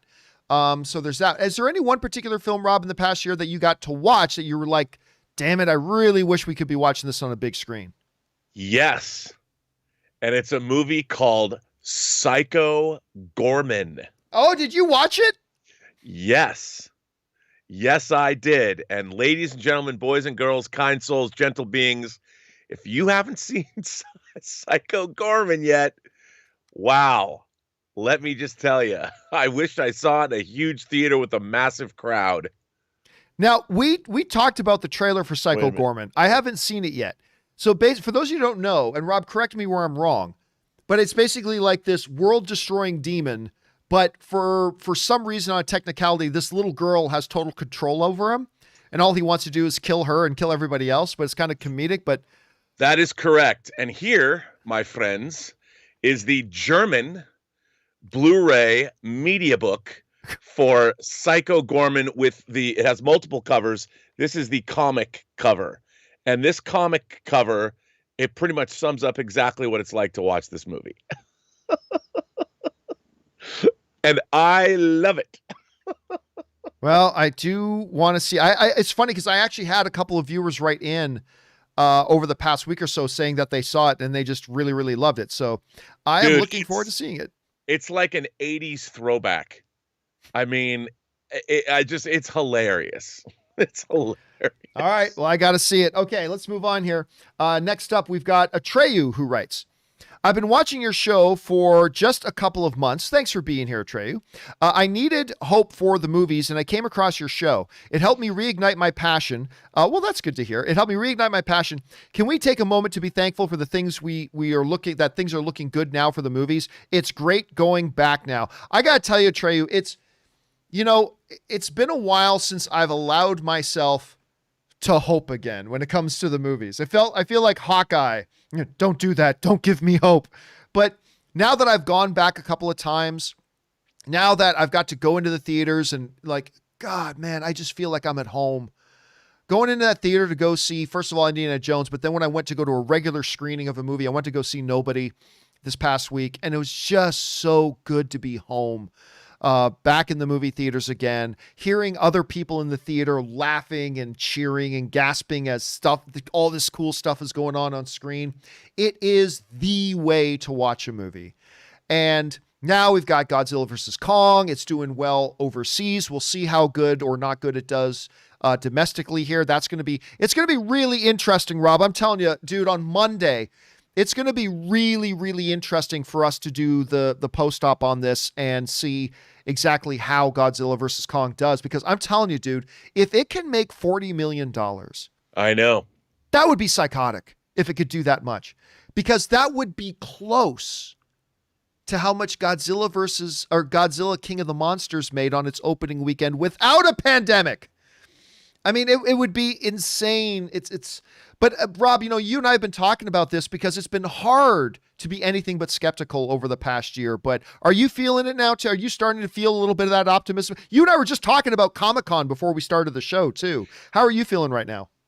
Look, I am feeling a little optimistic. I mean, we're not out of the woods yet. Not at all. Not at all. Cases are going up. I mean, everyone's getting vaccinated, but people certainly, they're certainly not acting as smart as they can. It's frustrating to see. We are not doing the job that we should be doing in order to quell the pandemic, especially now that the vaccinations are rolling out. In LA, beginning April 1st, people 50 or older can all get vaccinated. So slowly we're going through, and the Biden administration has kicked up vaccinations. I just wish people were a little bit more diligent. That said, bruh, the Chinese theater opened yesterday. The Chinese theater with that laser projection. And I watch, they always have a guy come out. He's a Facebook friend of mine who announces each movie, each showing. And he comes out like, "Hi, welcome to the Chinese TLC or TCL Theater." And he is back on the job as of yesterday. I want to go hear that guy say, "Welcome. You're going to see Godzilla versus Kong on our giant laser projected screen here at the." I'm like, that alone just makes me giddy, makes me ghibli, John. I am ghibli that the Chinese theater is open. And they're launching with Tenet. They launch with Tenet, and they start playing Godzilla tomorrow. Oh, yeah. All right. Let's move on here. Next up, Caleb writes, some suggestions for movies in 20. City of God, Gladiator. Gladiator, we have done. Gladiator's we're going to be launching Gladiator movies in 20 in the next couple of days. Keep your eyes open for that. Godfather, that's a good one. Heat, that's another good one. Hunt for Red October is absolutely, 7, Shawshank, Training Day, Unforgiven, Stardust. Oh, Stardust is a good one I should do. Badlands, Snatch, Doctor Strangelove, Mystic River. Thoughts on these films, and might you do any? Oh, these are all great suggestions. I don't know about, maybe or not City of God. It's a brilliant movie, but I don't know that it's applicable to what we're trying to do with movies in 20, but all those other ones, particularly Stardust, because that's one that I think is absolutely brilliant that a lot of people still haven't seen, and yet they'll hear me talk about it a lot. And so a movies in 20 about Stardust will at least get everybody caught up on that. But a lot of these, Mystic River, Strangelove, excellent suggestions, Caleb. Excellent suggestions. All right, next up, Greg Scott Bailey writes, one of my most rewatched movies of the past several years is The Martian. I love The Martian. I don't know what it is, but I find it such a relaxing and enjoyable flick to put on in the background. I could even enjoy another 15 to 30 minutes of story if they had an extended cut. Rob, here's the interesting thing about The Martian. Was everybody forgets, but going into The Martian, Ridley Scott was on, it's generous to say, a cold streak. Ridley Scott had been on a several years long cold streak. And then The Martian came out, which is like, okay, I mean, it was based on the book and whatever. I was not prepared for how great that movie was. And I believe it got nominated for Best Picture, didn't it? It either got nominated for Best Picture or Ridley Scott got nominated for Best Director. I'll go and look that up here in a second. It was one of the two. But I love that movie. All the performers in it are incredible. Obviously, Matt Damon carries that movie. So well done. Anyway, Rob, what are your thoughts on The Martian? Dude, I think The Martian is not only one of Ridley Scott's best films, it's one of my favorite movies of the last 2 decades of the 21st century, especially the extended version. I adore the movie. I think it's also one of my favorite science fiction films. It's to me the same way I feel about Shawshank Redemption. I kind of feel about The Martian in terms of something that might give me a lot of stress in the beginning. It leaves me elated with a feeling of hope for humanity. I love it so much. I love it too. And it was nominated for 7 Academy Awards, including Best Production Design, Best Visual Effects, Best Sound Editing, Best Sound Mixing, and the sound in the movie is incredible. Best Screenplay, Best Lead Actor for Matt Damon, and Best Picture. So Ridley Scott did not get nominated for Best Director, but he did get a producer's nomination for Best Picture of the Year for that. Such a good movie. If you guys have not watched The Martian, you really, really owe it to yourself to go check it out because it is just that damn good. All right, let's move back over here. The next up is Stubble McShave, who writes, The Northman sounds interesting. I've been heard talking about this a little bit. Alexander Skarsgård stars in a Viking revenge saga. It's directed by Robert Eggers, The Lighthouse and The Witch. The cast sounds great. Willem Dafoe, Anya Taylor-Joy, Nicole Kidman, and Ethan Hawke. What are your thoughts? Yeah, it's almost got, Rob, like a kung fu movie kind of plot. But instead of his master, he's searching revenge for the murder of his father, right? I don't know what to expect because, first of all, I really like The Witch. I like The Witch. I know some people were kind of mixed on The Witch. Even like the horror fan community was a little bit divided on The Witch. I thought The Witch was brilliant. I thought it was really good. The Lighthouse, I still not sure what I watched. I'm still like, it was like, just first of all, acting clinics by Robert Pattinson and William Dafoe. Like just absolute acting clinics by both of them. But I remember walking out at the end of the movie going, what did I just see? Like, so bringing something like that to like a Viking kind of movie. I don't know. Have you heard much about this film, Rob? And are you looking forward to it? Well, like I love The Witch and The Lighthouse. Yeah, it was, I really enjoyed it at the end, but when it's all over, I do own it. But, dude, any just Viking revenge flick, I'm there. Yeah. I mean, it's one of those things where I can't not go see something like that. Can't not see it. Yep, looks good. All right, next up, we got BK Dan who writes, "Hey, John and Rob, if there. I hope that midnight screenings do return because I've only been to 3 midnight showings. The first was episode 1 of Star Wars. Second was episode 7, Force Awakens. And third was the first time I saw Endgame. Thank you, and bring on the filthy." So, Rob, this was a topic of conversation that came up on one of our companion videos the other day. Is about the idea of midnight screenings. Could they return? Of course, it wasn't long ago that midnight screenings were the big thing. Right? Like, it wasn't that long ago that, like, I think the first midnight screening I was even aware of was Star Wars: The Phantom Menace. I think that was the first midnight screening I was really aware of. And then, you know, other really, really big movies, like if they were supposed to open on Friday the 20th, it meant on Thursday night at midnight of the 19th, you'd get a midnight screening for big movies. Then all of a sudden, every movie opening on Friday the 20th would get a midnight screening. And then it was around the time that I was working with AMC, an 11 o'clock screening instead of midnight. And then it wasn't long after that they did a 10 p.m. screening of Thursday the 19th. And then 9 and then 8. And now it's like 7 o'clock. Now, so now if a movie opens on Friday the 20th, it really opens Thursday evening the 19th, probably around 7 p.m., maybe even 6:30 or 6 p.m. That's just the norm now. So I don't see midnight screenings returning because that would mean taking away those earlier viewings, and I don't think they're going to do that. I mean, obviously for big movies, they'll have the first screening at 7, 8, 9, 10, 11, and 12, so you can go to a midnight screening if you want, but that's not going to be the first screening. I honestly can't remember the last midnight screening I was at. It might have been, I don't know, maybe Endgame? Not Endgame, the original Avengers. I can't remember when that whole trend started where they started doing the earlier screens. But Rob, what is your memories of midnight screenings? And do you think maybe we'll ever get back to those? Oh, I mean, I think my first midnight screening was Rocky Horror Picture Show when I was in high school. Oh, yeah. You know, and then I grew up they had midnight shows at the Seattle film festivals that I would go to all the time. But I've gone to a lot of midnight shows. I went and saw, what was it? It was one of the Marvel, it might have been Age of Ultron.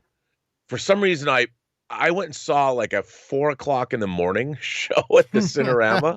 It was playing for like 24 hours. I went there, but I miss midnight screenings, but I go to them, you know, if it's like the Star Wars movies or something. But now the ArcLight where we go, John, they now have, the movies used to be like Thursday night at midnight or something, but now they've scheduled 7 o'clock and 8 o'clock screenings the night before the movies open. So they don't have to be midnight anymore. They stopped that, I don't know, about 5 years ago. Yeah, most theaters do that now. They almost all do that now. Yeah. All right. Next up, we got Russell Amador who writes, "Hey, John, after careful consideration, it's official. This Wednesday, I'll be making my triumphant return to the movie theater for Kong. It's been a long time coming. 1 large popcorn and 1 large icy coming right up. We are back." Dude, listen, all I can say is I hope you have half the good experience that I had going. But again, make sure the theater you're going to is going to be responsible. Make sure they have the proper safety protocols, make sure they're sticking to it, and make sure they are making people who come into their facility stick to those protocols as well. My theater did. It made it a great experience. Really good time. Go get vaccinated like I did a little bit earlier as well, just to reduce that thing. But yes, it's time to go back to the movies, ladies and gentlemen. Here's hoping Godzilla vs. Kong lives up to its potential. All right, next up, Ryan Lohner writes, how's this for a Luke Skywalker level cameo? Sam and Bucky go to the moon to talk to Steve, but instead they run into Luther Hargraves. A little bit of Umbrella Academy in there. Yeah. Trying to cross over Umbrella Academy. Listen, Rob, joking aside from what Ryan was saying, and you'd have to have seen Umbrella Academy to get the joke, but I still think there is a chance. I'm not predicting it's going to happen. I'm simply saying I think there's a chance.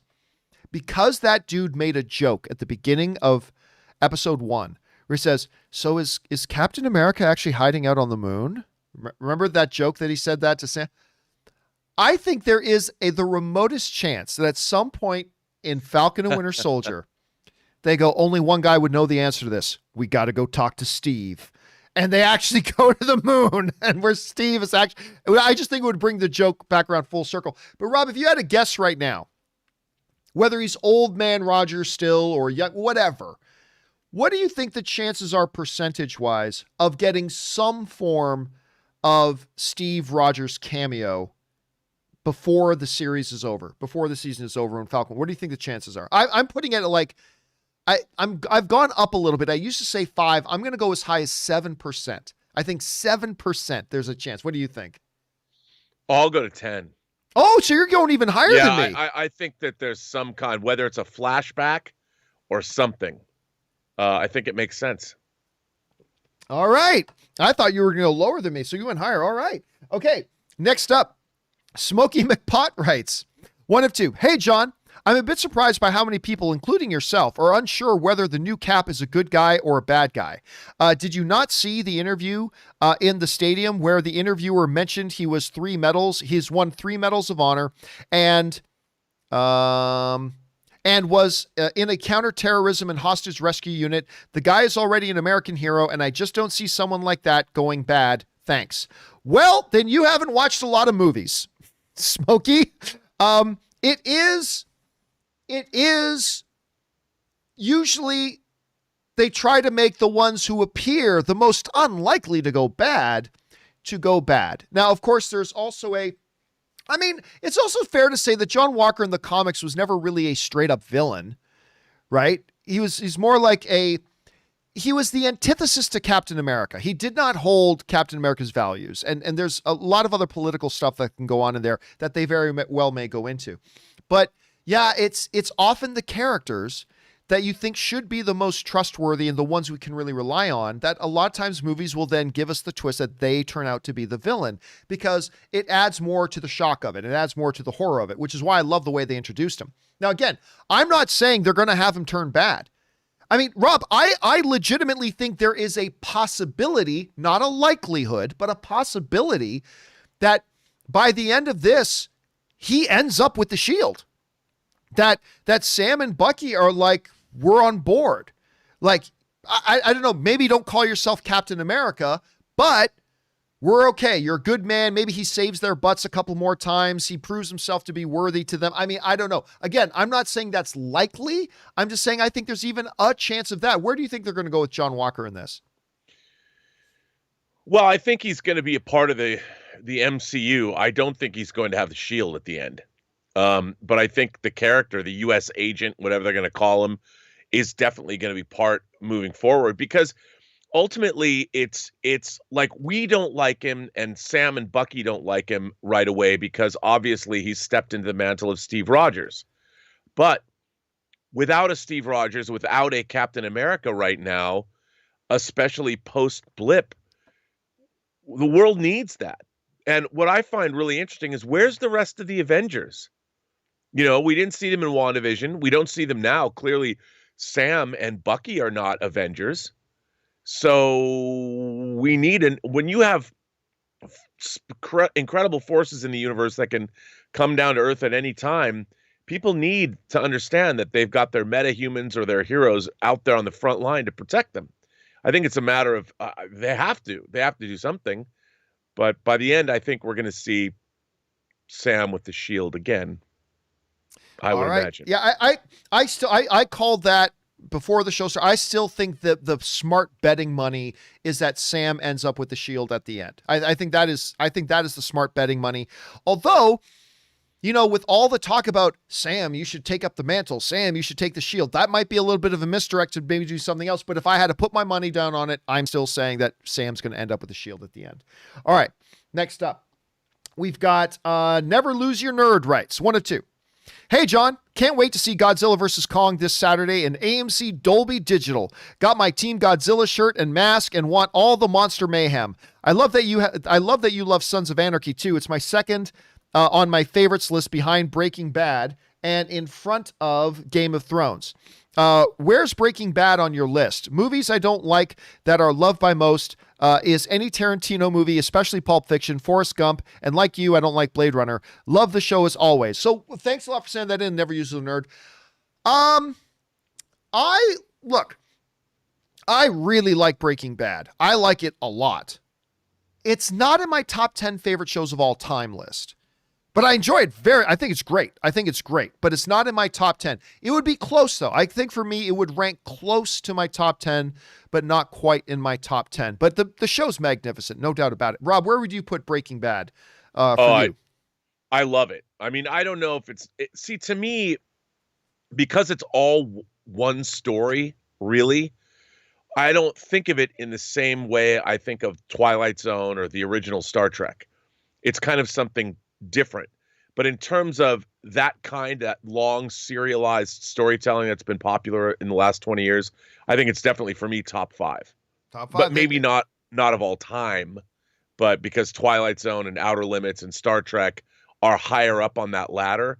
But in terms of what it's able to accomplish and what it did and the whole journey of Walter White, I mean, this is epic. This is like Homer or the Iliad and the Odyssey of modern television.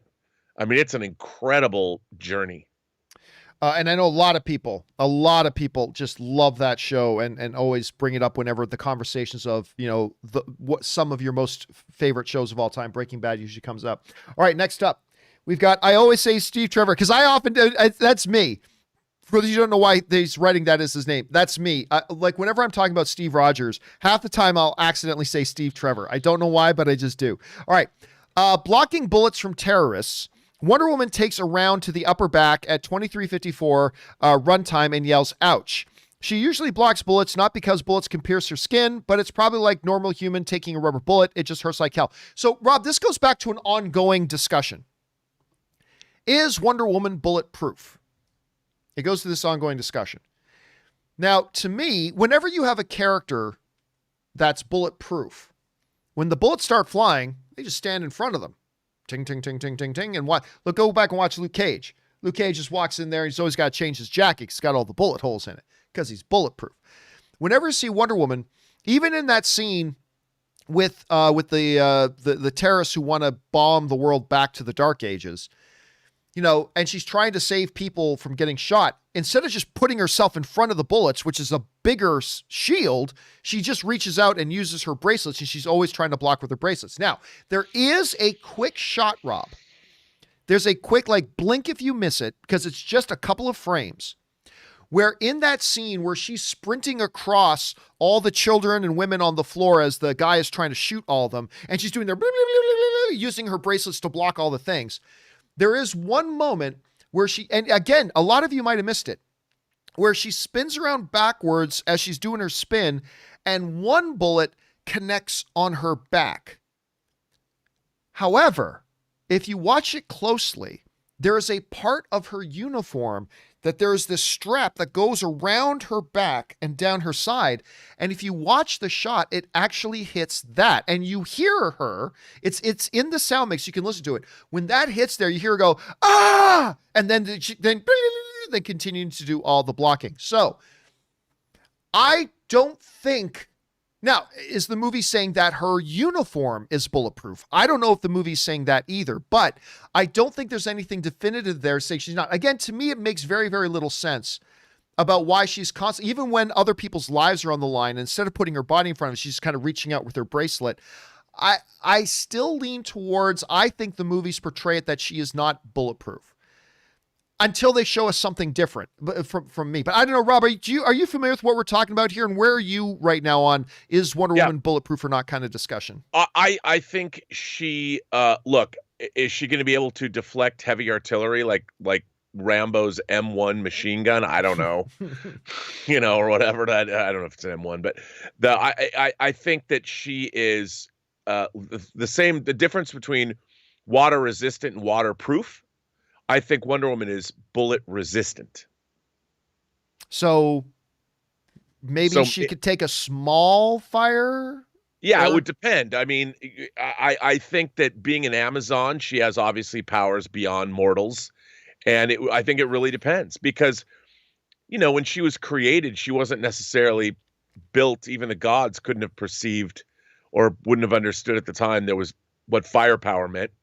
So I think she is bullet resistant, and I think there's some bullets that might not be able to hurt her, but others, depending on how big they are and powerful they are, could. all right, interesting spot on that. I hope Patty does at some point address this. I hope Patty brings a definitive answer to this at some point. All right, next up. Brazilian dude writes, John, please watch the new movie Bad Trip on Netflix. It's so stupid, but I honestly can't remember the last time I laughed so hard. The movie is almost a real life pranks, huge Borat vibes. Is this the one with Tiffany Haddish? What's it called? Bad Trip? Let me look this up. Is this, I can't remember if that's the one with Tiffany Haddish or if that was like way long ago. Bad Trip. Let's see here. It is not the one with, oh, no, it is. Okay. It is the one with Tiffany Haddish. Okay. There we go. So they started advertising this ages ago. I remember seeing a trailer for this in the theaters and it was like forever ago. Yeah. So the way it's described here on IMDb is it's a mix of a scripted buddy comedy and road movie and real hidden camera prank show. Follows the outrageous misadventures of two buds stuck in a rut who embark on a cross-country road trip to New York City. The storyline sets up shockingly real pranks. Now, it does not have a great user rating right now. But then again, you shouldn't really pay too much attention to user ratings. But still, it's not great. It's like at a 6.6% or 6.6, I should say. But I remember not thinking the trailer looking any good either. I just didn't think the trailer looked very good, even though I love Tiffany Haddish. Rob, have you had a chance to see this? Do you remember the trailers? I remember the trailer, but I haven't seen the movie. I mean, has anyone? Well, Brazilian dude did. Brazilian dude saw it. I know. I would like to. I like Tiffany Haddish, so I will watch most things that she was in. I haven't come across it to see it. So I love Tiffany Haddish. I was not aware of her, like either her stand-up or anything, because that's where she got her start was in stand-up. But it wasn't until Ann and it was one of those nights, Girls Trip was out. Looks like a totally forgettable little comedy, right? Didn't have a lot of interest in watching it. And Ann and I one night were just like, because we lived at the time, we lived like a 10-minute walk up the street from the Burbank 16, the AMC Burbank 16. So we were like, oh, well, let's go watch that. Okay. So we walked down to the theater, went and watched, expecting to see an utterly forgettable, and hopefully we'll get a couple of laughs. That movie is so funny. And Tiffany Haddish was a revelation in that movie. Now, I haven't loved her in almost anything else I've seen her since, although her stand-up is very good. I've watched some of her stand-up since then. She's quite good at stand-up, but I loved her in that. So the only thing that had my interest in this Bad Trip was that Tiffany Haddish was in it, but the trailers just didn't look good to me. But hey, if it's out on Netflix, maybe I'll give it a look-see at some point here. All right, next up, we've got Willow, who writes, I read The Hobbit. Oh, this was a funny line. I read The Hobbit in 1937 when it first came out. So does Peter Jackson's Hobbit movie exist in the MCU? Does anyone ever notice that Bilbo looks exactly like Everett Ross? Of course, because Martin Freeman plays Ross in the MCU. And of course he is Bilbo. Rob, I didn't even think about that. It's a little bit of a paradigm overlap there. But when he said that, I read The Hobbit in 1937 when it first came out, I thought that line was just hilarious. It was great. Right. It was a great line. Anyway, great point, Willow. Great point. All right, next up. The Sock writes, I just watched Platoon. I loved Platoon when I was a kid. And I spent the whole movie thinking Tom Berenger was Tommy Lee Jones. Didn't Sock just already write this in? Sock, you already wrote this in a while ago, man. Tilda Swinton, blah, blah. Yep. Same thing, but I still remember I still have that imagery, Rob, and I think it might have been on the poster too. That imagery, that iconic moment in the film where like the chopper's taking it off. He's on the ground. He's down on his knees and he's raising his arms up. Like that was a powerful. Now, did Stone win an Academy Award for that? I can't remember. Do you remember that? I don't. I don't know the answer. I don't know. All right. Anyway, let's move on. You know what? I am having a little bit of a problem here. I accidentally had I had questions. The reason, sorry about that.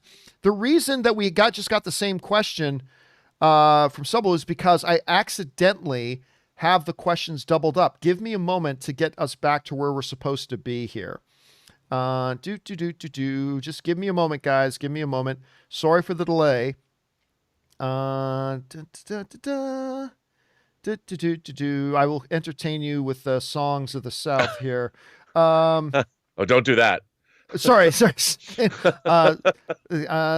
Cassie's blown away. Oh, come on. It's got to be here somewhere. Where do we pick up? I'm almost there, guys. Okay, I think I've got it. Yes. Here we go. Okay, let's pick this up now. All right. Jared Douglas writes, I'm kind of done with the Snyder cut hype, and that bums me the hell out. I love Zack's Justice League. I'm so happy he exists. But now the restore the Snyderverse bullshit has turned toxic fast. We have Wonder Woman and movies and an upcoming Flash. Movie based on the characters set up in Justice League with the same actors and Batfleck returning and rumors of Cavill being around still. And frankly, I'm more hyped for the Suicide Squad than I would ever be for an Ayer cut. This review bombing is getting out of hand. It was one thing to spend tens of millions of dollars to complete Justice League, but to do what these toxic fans want would probably require upwards of $1 billion to do all the movies that were originally announced. It bums me the F out. And, I think, look, the important thing, though, is to remember that, and we talked about this on yesterday's show, is that, yes, these fucking bottom-dwelling losers who are review bombing other movies because they're not getting their way is pathetic, and they're pretty much useless. But don't confuse them with the majority of the people who are politely asking for a, restore the Snyder Cut thing. Because even though there were some moronic virgin losers who were like review bombing, there was also a whole bunch of restore the Snyder Cut people who were trying to counter that by like reverse bombing it by putting in 10 out of 10s. And never confuse the minority, because every single fandom has it. I don't care if it's Star Wars fandom, Harry Potter fandom, James Bond fandom, Marvel fandom, DC fandom, whatever. They all have that toxic underbelly. All of them do. And I think the way the fans in the Restore the Snyder Cut movement, even though I don't think it's ever going to happen, but who knows, I think their response to it is a really good example for how other fandoms should respond. Because a lot of them are seeing, this is bullshit and these guys do not represent us, and we're going to do something to try to counter this toxicity that they're spewing out. So don't confuse the actions of those few with the majority of the people who are calling for that. Because I find that a lot of them are just very, damn, we loved Zack Snyder's Justice League. We would love to see more. And there's nothing wrong with that. And there's nothing wrong with asking that. And again, don't confuse the actions of a few with the attitude of the majority. So that's the one thing I would recommend, Jared. But I get it. It's infuriating when you see stuff like that. But just remember, they are the actions of the loser few. All right, next up. Aaron Nonaka writes, tips in like $20. Thank you for that, Aaron. Appreciate that, man. Hey, John, how's it going? Is it the studio or the Academy that determines if a performance is lead or supporting? I didn't like that Daniel and Lakeith Stanfield, Daniel Kaluuya and Lakeith Stanfield, are both in the supporting actor category for Judas and the Black Messiah. Thanks and have a great day. That is an excellent question, Aaron. And Rob, it is an issue that you and I have talked about before. The way that it is absolutely the way it should not be. Yeah. So Aaron is asking, who determines if an actor and actress is to be considered in the leading actor category or the supporting actor category? The answer to that is the studio decides, not the Academy, which is ridiculous. For almost every other category, Rob, the Academy has, almost every other category, the Academy has a list of criteria that a potential contender has to be able to meet to be considered. We talk about the music ones a lot. They have sometimes big songs don't get allowed because they don't meet all the requirements and blah, blah, blah. But A studio can look at a movie and say, oh, wow, you know what? The lead actor category is really stacked. I bet our guy could maybe get a nomination, though, if we say he's a supporting actor. And so one of the most egregious examples of this was the Mark Wahlberg, Christian Bale film, I think it was called The Fighter, where Christian Bale was clearly a co-lead in that movie. He had every bit as much screen time. The story was every bit as much about him as the Mark Wahlberg character. But because there was no chance he was going to win Best Actor that year, because Colin Firth was going to win it for The King's Speech, the studio submitted him for supporting actor, which is ridiculous. That should not be the case. The studio should have no say. The Academy should create a list of criteria that says, look, if your actor isn't at least in this much of a movie, then this percentage of a movie or is this much percentage of the dialogue or whatever, then you cannot submit him for supporting actor. Likewise, if your actor has at least this much percentage of screen time and this much percentage of the dialogue, they have to be submitted for lead. They have criteria for every other category. I believe they absolutely should have criteria for this and not just let the studio's awards pick, cherry pick for awards by throwing in actors or potential contenders in categories they have no business being in. But anyway, Rob, that's just kind of my take on that. How do you feel about it? And it's come up again with Black Messiah, Judas and the Black Messiah, because we have two guys who are co-leads of a movie and they're both being considered for supporting actor. It's just really weird. How do you feel about this? Well, I look, like you, I do think it's a little wacky. What they're trying to do is they're jockeying for position. It's a strategy to win that Oscar for those actors. They're playing, there's game playing there. And I think that what happens is, though, how do you deal with the fact that you've got two powerhouse performances in a movie? Both are Oscar caliber. Do you and you can only nominate one person in one, can you nominate two actors? The two actors from one movie, if they're in the same category, kind of cancel each other out. But they can be nominated. As a matter of fact, there are several examples of this, but you don't have to go back any further than Terms of Endearment is to go back to. Deborah Winger, Shirley MacLaine, both nominated for Best Lead Actress in a feature film. It's happened several times. So yes, you can do that. It's kind of interesting. Anyway, go on. There is, I'll bet you a lot of it has to do also with contracts, that contractually an actor has in their contract that if they deliver an Oscar-worthy performance, that there's a certain amount of marketing or campaigning that's done, that they will be submitted for this. It can be a contractual issue that the studio has to honor in addition to their choice. So it's all different kinds of factors. I just think it's unfortunate. I mean, it's tough when you get two actors that give powerhouse performances. You want to nominate them both, but they're going to split the vote. So neither one of them are going to win unless one's a resounding favorite for whatever reason. Maybe it's somebody's time to win the Oscar, but I don't like it. I don't like it's shenanigans to me. But again, you look at, like, say, the Directors Guild, the Writers Guild. There are rules and criteria that they have set up in place that determines who can get credit for a directing thing, who can get credit for writing, who should not get credit. The Academy has criteria for almost every other single category. Like, I just feel like the Academy should simply set up a set of criteria. Here it is. Real simple, studios. If your actor recites 30 or more % of the lines of dialogue in this movie, they are considered a lead actor. If they recite less than 30%, or if they had take up this, I don't know what the criteria would be. I'll leave that up to the Academy, but I just think they should have that, because just letting the studio try to cherry pick is, I think, ridiculous and is something they got to address. I think it's something they got to address. Anyway, sorry, I went on with that longer than I should have. Sorry about that, dude. But it's an excellent question, Aaron. It's an excellent question. All right, next up, Alan writes, "Hey, John and crew. That Isaiah scene in Falcon and the Winter Soldier was really powerful. When Bucky and Sam approach the door, Eli says, 'You must not have heard what I said. You ain't getting in this house. You can leave now.' Do you think he already has the serum in him?" No, I think he was just being very forceful. I just thought he was being very forceful and saying, "You ain't getting in this house." Now, Rob, I believe, correct me if I'm wrong, but like in the comics, Eli is Isaiah's grandson.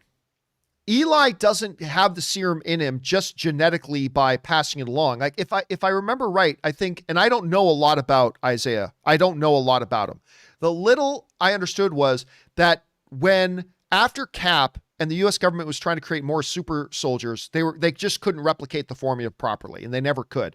But one of the things that always happened was the people they would give the serum to, it would render them infertile, like they couldn't have children. Right. And so if I'm not mistaken, I think later in the comics, Eli gets it because he needs a blood transfusion from Eli. Anyway, I don't know. At this point, listen, everybody thinks, oh, that's Eli. Therefore, they're going to have Eli in the Young Avengers later on. Well, it might have just been a quick cameo, so we don't know. I'm going to guess he does not have super soldier serum in him at this point. So, and we don't even know if the serum that Isaiah has was given, are they following the comics where it wasn't the exact same one that Steve had? Are they doing something different? I mean, I just don't know. What do you think the answer to that? Do you think that kid who answered the door is already actually a super soldier? No, I don't think so. I think that obviously we know that the Flag Smashers are super soldiers. Where all that came from, because clearly they're out there. So I think it's going to be more of what the plot of the rest of the show is going to be about, and we'll see it unfold. So maybe it ends with the kid getting some of it, or maybe even the grandfather, Isaiah, gives it to him, or not, but Isaiah gets it. All right.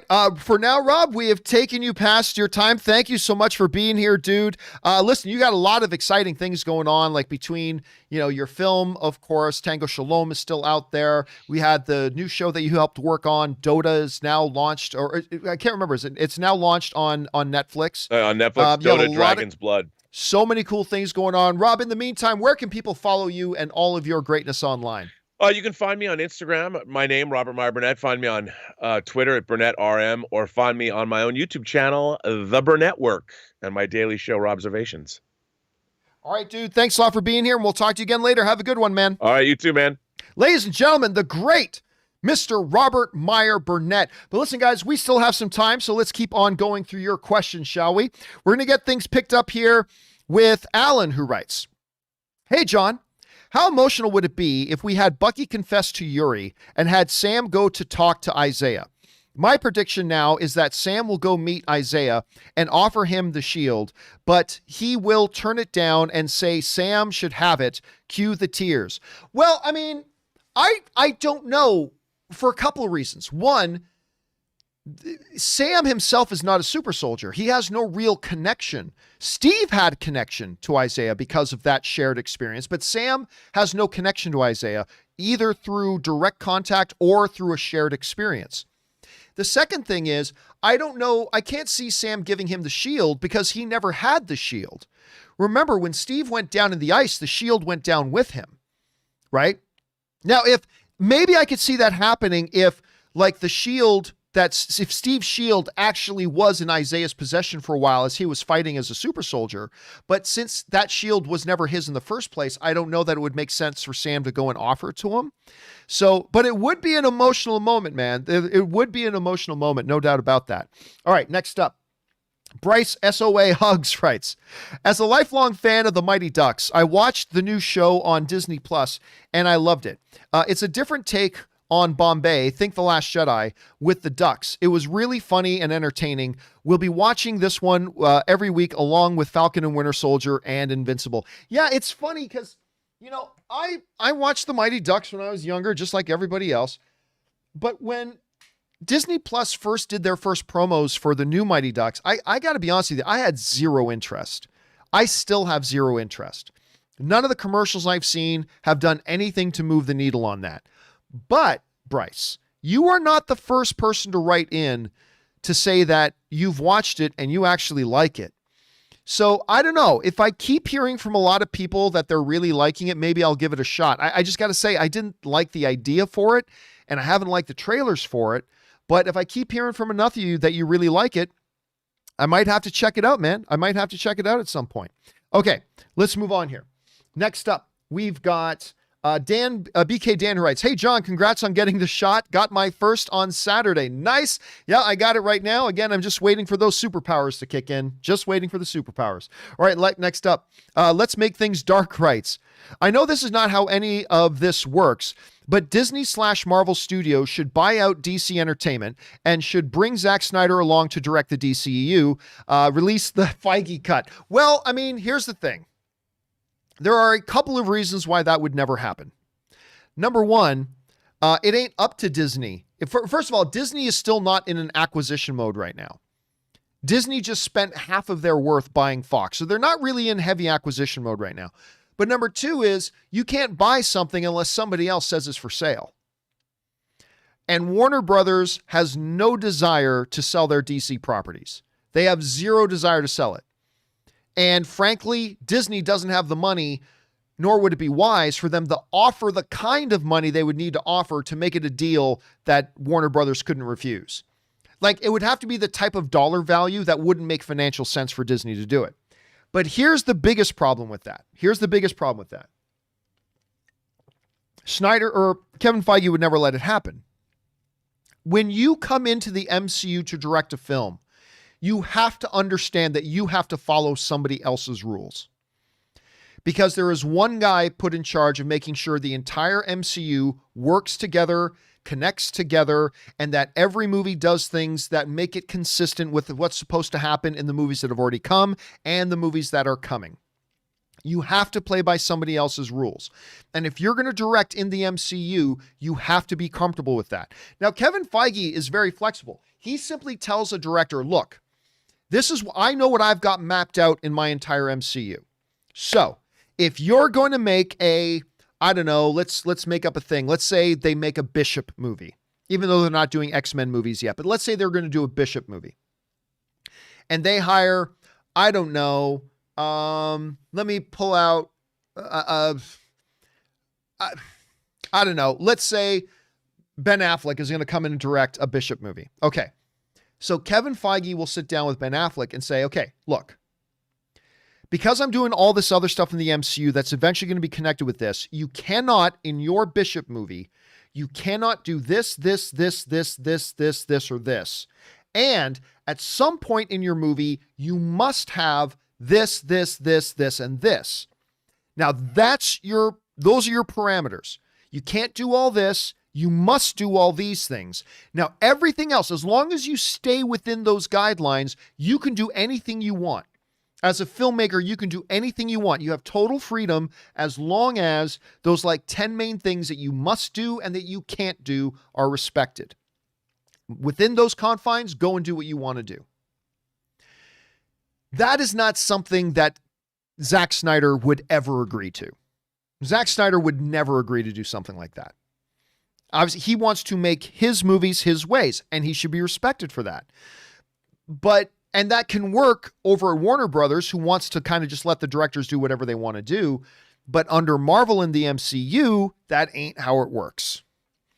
And so Kevin Feige would never let just Zack Snyder do whatever he wants to do, and Zack Snyder wouldn't want to come into an environment where he wasn't free to do whatever he wants to do. So two reasons that can't really work. Number one, Warner Brothers ain't about to sell DC. Number two, neither Kevin Feige would take Zack Snyder, nor would Zack Snyder ever agree to work under something like that. It's just not a good fit. It's not a good fit for either of them. So that's why you probably won't see that happening. All right. Next up, though, Simon Blakemore writes, I'm jealous that you get to watch Godzilla vs. Kong on the big screen at the cinema. I'm so excited for that tomorrow. I live in the UK, and our cinemas are shut down, so I have to watch it on my TV when it comes out. I hope you enjoy the film and an evening out. Well, it's actually going to be an afternoon. I have tickets to go see it at 3:00 in the afternoon, which was the first screening available. So I'm going to go see it as early as I can. I cannot wait to see Godzilla and Kong on the big screen. I'm super stoked about it, Simon. Pardon me, and I hope you enjoy it, even though you don't get to watch it, on the big screen thing. I hope you enjoy it anyway, and hopefully you get to go to the movie theaters again soon, my friend. All right, next up. Wakandan Forever writes, Falcon and the Winter Soldier is blowing me away. I didn't know we had a black Captain America. Well, technically, he wasn't a black Captain America. He was a black super soldier. But at any rate, introducing characters I've never even known about. Black Panther was just the tip of the iceberg. Exciting time to be a Wakandan. I was never interested in reading the comics. Now I am. See, that's one of the interesting things, too, about Falcon and Winter Soldier, but also WandaVision. And that's one of the things that a lot of the MCU stuff does is that, it's an interesting thing that all comic book films should do. They should make you interested in picking up some comics, getting on, one of the apps and downloading some of those issues of comics and getting into it a little bit more. We had that with Monica Rambeau and the kids, Wiccan and Speed being introduced in WandaVision. That increases people's like, whoa, who are these characters? They want to pick it up and read about it. Or we get into Isaiah and Eli, John Walker. Well, what's this all about? Maybe we can read a little bit about it. A good comic book movie will also kind of plant a desire to read some of that stuff. And I'm glad that it's doing that for you, my friend. All right. Next up, we've got Christian, who writes, hey guys, love the Obi-Wan casting news. Me too, man. But no James Earl Jones? He's not someone you need to keep a secret. Do you think Vader will be in it at all, or will Hayden be used mostly in flashbacks? Here's the thing. And by the way, Bruce Kraft sends in a super chat badge in the live chat. Thank you, Bruce. Appreciate that. I like that little director's chair you put in there too. I'm going to say something really, really unpopular. You don't have to have James Earl Jones do the voice. Now, I know that sounds completely sacrilegious to say it. It is something I myself, a number of years ago, would have thought completely sacrilegious to say it. But the reality is now, James Earl Jones is getting on in years. And he doesn't really sound the way he used to sound anyway. No, don't get me wrong. Don't get me wrong. All other things being equal, if they were to give me a call and say, John, should we get this other guy to do the voice of Vader, or should we get James Earl Jones, who's totally willing to do it? Oh, all day, every day, James Earl Jones. But if there's any catch to that or any complication to that, then it's okay. Considering you don't need to see the actor, it's okay. And there have been a lot of very good James Earl Jones, Darth Vader voice imitators we've had. It's okay if it's not James Earl Jones. I would prefer James Earl Jones, but it's not the end of the world if it's not. So I suspect, and I have no knowledge of this, I'm just speculating. I suspect we will hear the voice of Vader. And maybe it will be James Earl Jones. Maybe it won't be. But again, at the end of the day, it's kind of like this. Ian McDiarmid didn't do the voice of the Emperor in the animated stuff. At least not most of it. I think Sam Witwer did a lot of the Emperor's voice. Sam Witwer does a wicked Emperor's voice. Anyway, and that's okay. It's not the end of the world. So it'll be interesting to see what they do there. But I do think we will hear Vader's voice, I think. And I still think it'll probably be James Earl Jones, but if they move on to somebody else, it's totally okay. James Earl Jones has served. He's put in his service, man. James Earl Jones has put in his service. If he's ready to move on from that, let the man move on from that. But we'll see what they end up doing. All right, next up. VB writes, hello. I know you were interested in tech. I am. So what are your thoughts on the future of AR/VR? Is it worth an investment? Listen, my point of view on this is that I'm in the minority, but I have been hearing everybody telling me for 7 or 8 years now that VR is the new thing. VR is the new thing. And I remember when the new video cards were coming out and new computer systems, they would try to boast, oh, this computer is VR ready. With this graphics card, it's VR ready. And I still don't know anybody that really uses it. Now I myself, I have the, what the hell is the one I got? The Oculus Quest. I got the Oculus Quest and it's fun. I haven't touched it in almost 4 months. But I used it a bit. I used to play a little Beat Saber, Vader Immortal, and things like that. But I've just been told for 7 or 8 years that VR is the new thing. And I have never seen it become the new thing. Will it eventually? Maybe. I mean, I've got friends who work in VR. I've seen some very impressive, cool VR things. But, all the predictions that, by 2017, everybody's going to have VR headgear and everybody's going to be playing their games on VR. 2017 came and went, and it was nowhere near that. And we're still nowhere near that. So I don't know.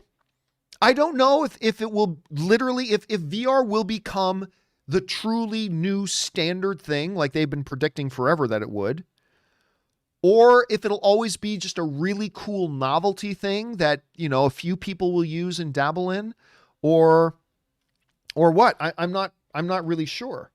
But all I know is that I have not seen this prediction of, oh, this is going to be the next big thing. I have not seen that come to fruition, like, at all, like even remotely. So, but we'll see, man. We'll see. You never know. You never know. Maybe it's just a little bit of a late bloomer. Okay.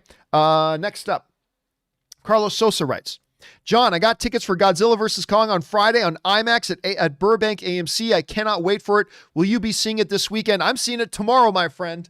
Unfortunately, I wanted to go to the AMC Burbank 16 to watch Godzilla vs. Kong. But if I was going to see it as early as I could at 3 p.m., can't really make the drive out at that time of day. So I'm just going to go see it at a local theater here out in Riverside. But I will be going to see some movies back at the Burbank 16 soon enough. I cannot wait, Carlos. I hope you have a good time, my friend. Next up, we got BW Rosa writes, hey, John, 2 questions. 1 of 2. With Peacock for the next 5 years owning WWE Network, do you think that they're doing the right thing in taking out some offensive moments out of the 17,000 hours of content, or should they just put up a disclaimer instead? Well, we'll address that first. I haven't heard about that. Now, obviously, I know the WWE Network is moving over to Peacock. Don't underestimate how many WWE fans there are out there. That is a really good move by Peacock to get the WWE Network over there. That will work in their benefit. It's not going to make them the biggest streaming service overnight, but it is going to work to their benefit, and they're going to enjoy that. They're going to enjoy that. Taking out, I don't know. I don't really care. I don't watch a lot of library stuff, and most of the stuff that I watch from wrestling library stuff, I watch wrestling, right? Like when I go back and watch some old wrestling stuff, I'm not going back to watch when Stone Cold Steve Austin snuck into Vince McMahon's hospital room and beat him over the head with the pea pan. That was very funny, by the way. That was very funny. But when I go back and watch old stuff, I don't go back and watch that old stuff. When I occasionally go back and watch older wrestling stuff, I generally go back to watch like the matches themselves. I go back to watch Undertaker and Mankind in their Hell in a Cell match. That's what I go back and watch. I go back and watch Randy Macho Man Savage versus Ricky the Dragon Steamboat in what I think was WrestleMania 3, one of the greatest wrestling matches of all time. I go back and I watch that. So I don't really care if they want to edit out some of that stuff. It's not important. It's not important, means nothing. So I don't really care. Oh, by the way, Chosen Vader Karate sends in a super chat badge in the live chat. Thank you, Chosen Vader Karate. I appreciate that, man. All right. And BW's second question is, seems HBO Max is trying to hit it hard out of the park with Godzilla vs. Kong and Mortal Kombat coming out within the month. But now it has the documentary Tina. I know I want to watch it. The Tina Turner documentary. I want to see that. I haven't watched it yet, but I'm very, very interested in that. Out on their service.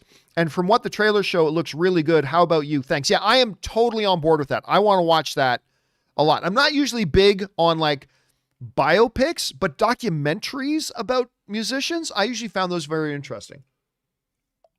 And again, to me, HBO is kind of king of the hill when it comes to that. So I am very, very interested in that.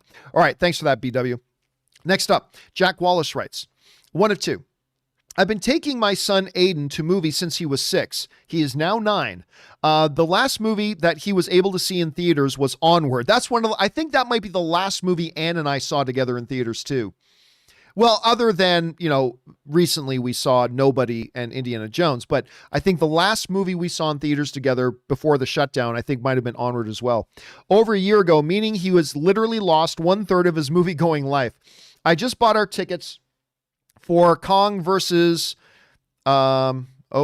For Kong versus Godzilla, I'm taking work off, pulling him out of school, and we're driving an hour and a half to the nearest open theater. He's been looking forward to this movie forever and has no idea. Can't wait to see the look on his face when I pick him up and tell him, dude, that's some good parenting right there, my friend. That's going to score you a lot of points. That's going to score you a lot of points. My parents are awesome, but I never had my parents show up at school and saying, we're pulling Johnny out of school so we can go and watch Return of the Jedi. Never had that happen. Damn it, that would have been great. That you are going to create a memory for your kid doing that, man. That is great. Applause for you, sir. Applause for you. Now here's just hoping that the movie's actually good and that you get to enjoy it. All right, next up. Jesse writes, now that I have HBO Max, I'm interested in watching Blade Runner 2049 after all the buzz I've heard about it. My question is, do I need to watch Blade Runner beforehand or not? And do you think it's a better experience to watch the original first? Ooh, that's a good question. That's a good question. I'm going to say this. I don't think you need to watch the original Blade Runner before watching Blade Runner 2049. But I think you'll get a lot more out of it if you do. I think you'll get a lot more out of it if you do. I mean, if you don't see the original, there are certain things you're just not going to get in 2049. But I don't know if those things you're not going to get are totally vital to the movie. But there's a strong argument to be made. Look, if you're asking for a straight up recommendation, I would recommend watching the original one first. I don't think it's the end of the world if you skip the original and just go right to Blade Runner 2049. I still think you'll still be able to understand what's going on for the most part, and you'll still be able to get the gist of the movie. But for my recommendation, I would really recommend you do watch the original on that one first. Yeah, so that's what I'll just say that, Jesse. I recommend that you do check out the original first. All right, next up. Out Behind the Woodshed writes, what is the most off-the-wall, insane idea that someone has ever given you for a movie that either just left you thinking, are you fucking serious, or just found yourself looking at them, taking another drink? I know my answer to that. Okay. Get ready for this. So, and for all I know, the people who wrote this movie have watched my show. No offense intended, but I'll share this story. The craziest, weirdest, dumbest idea for a movie I've ever had somebody pitch me. Okay, here we go. True story, by the way. Totally true story. We have to go back to like 2000. I'm going to guess around 2003, somewhere around there. 2003, 2002. Anyway, I'm working in a visual effects company. All right. I'm working in a CGI special effects and CGI animation company. And we get contacted and asked if we'll take a meeting. And what it is, it's these guys who have these producers who have this screenplay. And they wanted to get a rough idea about how much would it cost to do the visual effects on this movie. Now you have to understand, we were a small company. So we were expecting very small visual effects that would be needed. Anyway, so these guys bring in the screenplay. And my main job is I was the client relations guy. So I was the first guy to get the screenplay. So I read the screenplay. And I kid you not, I've never forgotten this. It's supposed to be a really deep, dramatic horror sci-fi, almost fantasy. Deep, dramatic horror sci-fi fantasy. So it's set in the modern world, right? The screenplay was called Umbrellas. And before you start thinking, well, what's that an analogy for? What is the umbrella analogy for? Oh, no, it wasn't an analogy. Here's the deal. The basics of the screenplay was this, that all the most powerful men in the world walk around with an umbrella. Almost like a walking stick. But it turns out that there's like 300 or 400 of these umbrellas, but they're alive. These umbrellas are alive sentient beings. and they control the powerful men that they work with. And there are scenes in this screenplay. I'm reading the screenplay. I'm like, what the hell am I reading? Where like the umbrellas come to life when somebody's discovered their secret, and the umbrellas are chasing guys down the hallway. Dun, dun, dun, little umbrella, and their little umbrellas popping open, and they're trying to kill something. They do. They kill people in the movie. And it wasn't meant as a comedy. It's not meant as a comedy like Killer Clowns from Outer Space. It's not meant to be funny or sarcastic. It's like meant to be dead serious. This is like dramatic. And these umbrellas. So anyway, the movie would have had like 500 or 600 visual effects shots, right? Like way beyond what we even could have done. But these guys were coming to us hoping to hear that we would be telling them, like these producers were coming to us and hoping they hear us say, oh, this will cost like $50,000 to do something. So they come back to us and I'm meeting with them and like, so look, the reality is the amount of visual effects shots in this is like way beyond what a company like ours could do. And just as a random ballpark, you're probably looking at, if you want to go low ballpark, you're probably looking at like $10 million or something like this. And they were really hoping to hear us say like $50,000. And I didn't say to them, can I give you some advice? Take this screenplay and just burn it. Like this screenplay should never see the light of day. But they were dead serious about it, man. They were dead serious about it. And I think the producers, like they were just two guys. They weren't professional producers. They just found some kid who wrote this screenplay. And they literally paid the kid like $100,000 for the screenplay, thinking that they were going to now own the screenplay, which they did. They owned the screenplay, and they were going to take it and turn it into the next $100 million film or whatever. That, ladies and gentlemen, was the worst, craziest pitch I have ever been given for a movie. And obviously nothing ever happened to it. So there's that. There's that little story for the day. Okay. Next up, we got just a couple of minutes left here, guys. Where are we at? BK Dan writes, hey, John, do you have a P.O. box that I can send a collectible to you that I ran across that you'll enjoy more than I would? I appreciate that very, very, very, very much. However, I did create a policy for myself back in my movie blog days that I do not have a P.O. box and I don't allow people to send me stuff. It's just a way to protect myself and to never take advantage of things. You know what I mean? So no, I deeply, deeply appreciate the gesture, BK, but no, I do not allow people to send me stuff in the mail. But thank you for offering. Honestly, that does mean a lot to me that you would even offer. So thank you so much for that, man. That's really nice of you. All right. I just saw somebody in the live chat. Luis in the live chat just said, hashtag release the umbrella cut.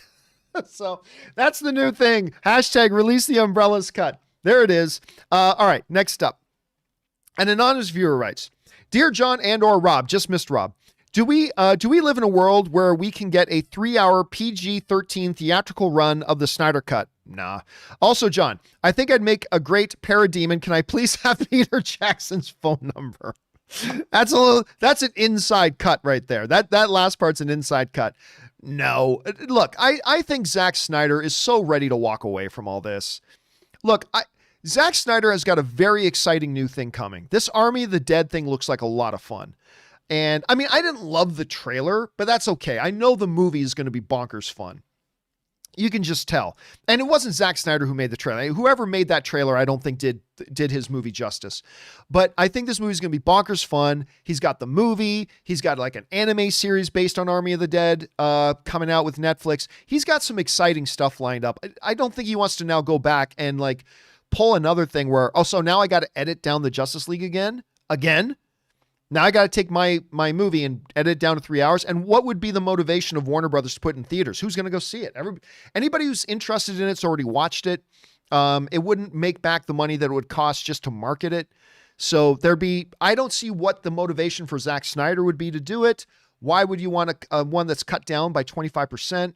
And what would be the financial motivation for Warner Brothers to do it? So I really don't see that happening. But hey, we live in a world where Jamie Foxx is coming back as Electro again, which means we live in a world that literally anything can happen. All right, next up, Jesse writes, I knew that whatever we in Snyder Cut, let me try this again. I knew that whatever we in Snyder Cut would be at, one more time. I knew that whatever we in Snyder cut would be the end of Snyder's work, and I was okay with that. But after seeing it, I would really like a continuation in Zack's story, either in comic book form or as an animated movies for HBO Max. I mean, it couldn't hurt, right? Oh no, it can absolutely hurt because it costs money to do those things. It costs a lot of money to do those things.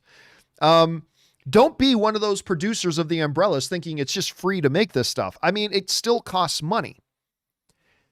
And you could do it cheaply, and then the thing is, what would be the benefit? What would we, like if you're an HBO exec, what would the benefit we would get financially? What would our return on investment be? What would our ROI be? When you juxtapose how much money and energy and resources we would have to put into making it, market it, put it out to market, and then how much would we get back? And I just don't know if something like that is something there would be a lot. So like, I mean, it couldn't hurt, right? Absolutely it could hurt. It could be very successful. It could be very successful, but don't believe for a second that it couldn't hurt because it costs money to do these things. And can you get your return on your investment on that? And that's the question mark. So it could go either way, but I just don't know that they'll do that. But hey, it would be interesting. It would absolutely be interesting. All right. Taika Waititi himself writes in and writes, I'm turning in late. Did John freak out about the Russell Crowe in Love and Thunder yet? Again, really can't be freaked out about it because, again, it is going to be a small role. So there's not a lot to be freaked out about. It's a small role. So it's probably going to be a quick 1 or 2 scenes. Don't get me wrong. I'm happy about it. I'm looking forward to seeing my favorite actor pop up in this movie. Sure. But it's not a major character. He's not going to have a big role in the film. So nothing to get super worked up about yet. All right, last question of the day. It comes to us from BK Dan, who writes, John, you mentioned not being a fan of comic book movies animated. What is your take on Spider-Man Into the Spider-Verse? Has appeal to kids to older adults? Well, you know what's funny? I don't consider that in the same category. Spider-Man, like when you look at all of this Marvel and DC shite that they just crank out, that's just low quality animated nonsense, that's straight to home video bullshit that they put out. I don't like any of that stuff. There are exceptions. Like I said before, like obviously I think Flashpoint's quite good. I like the Doctor Strange animated thing they put out. That was quite good. The Dark Knight Returns iteration they did animated a number of years ago. That was really good. But I find 90% of it is usually just complete and utter shite. The Spider-Man Into the Spider-Verse is a very different thing. It's a different category. It is its own standalone, original animated movie, CGI animated movie, no expense spared, blah, blah, blah, blah, blah. Spider-Man Into the Spider-Verse is one of the best comic book movies in years. Like the year I think it was Spider-Man Into the Spider-Verse, Infinity War, and Black Panther came out in the same year. And I thought Spider-Man Into the Spider-Verse was the best comic book movie that year. Over Black Panther, which got nominated for Best Picture, and over Infinity War. And I love Infinity War. And I love Black Panther. That's how much I like Spider-Man Into the Spider-Verse. I think it's that special of a movie. I really do. Now, I know I'm in the minority on that, and that's cool. That's fine. I have no problem being in the minority. I'm very comfortable being in the minority. No problem. But I really do love that movie desperately. And so, yeah, I love that one. But it's not in the same category as like the straight to home video Marvel and DC shite that they crank out. It's not the same category. It's something completely different. But yes, man, I love Spider-Man Into the Spider-Verse, and I cannot wait to see what they do next. All right, guys, listen. There is still a few more. We almost got through all of them, but there are still a few more to come here from like Teddy D, BK Dan, Anonymous, and a few others. Do not worry, guys. We're going to do a companion video a little bit later today and get all caught up because we're almost to the end here. So we'll get all caught up on all the remaining outstanding questions that we still have coming. But for now, that'll do it. For this installment of the John Campea Show, thank you guys so much for taking time out of your day to hang out with us here. Thank you to Robert Meyer Burnett for bringing his glory and goodness to the show. And a special thank you to all of you guys who sent in these live comments and questions. Number one, because you gave us great fun things to talk about. But number two, you supported this channel as you did it. And all of us here involved with the John Campea Show, thank you guys very, very much for your support. Okay, guys, remember to do the 4 main things. Stay smart, stay safe, take care of yourselves, and please take care of the people around you. That'll do it for me for now, guys. Thanks a lot for being here. My name's John Campea, and until next time, my friends, bye-bye.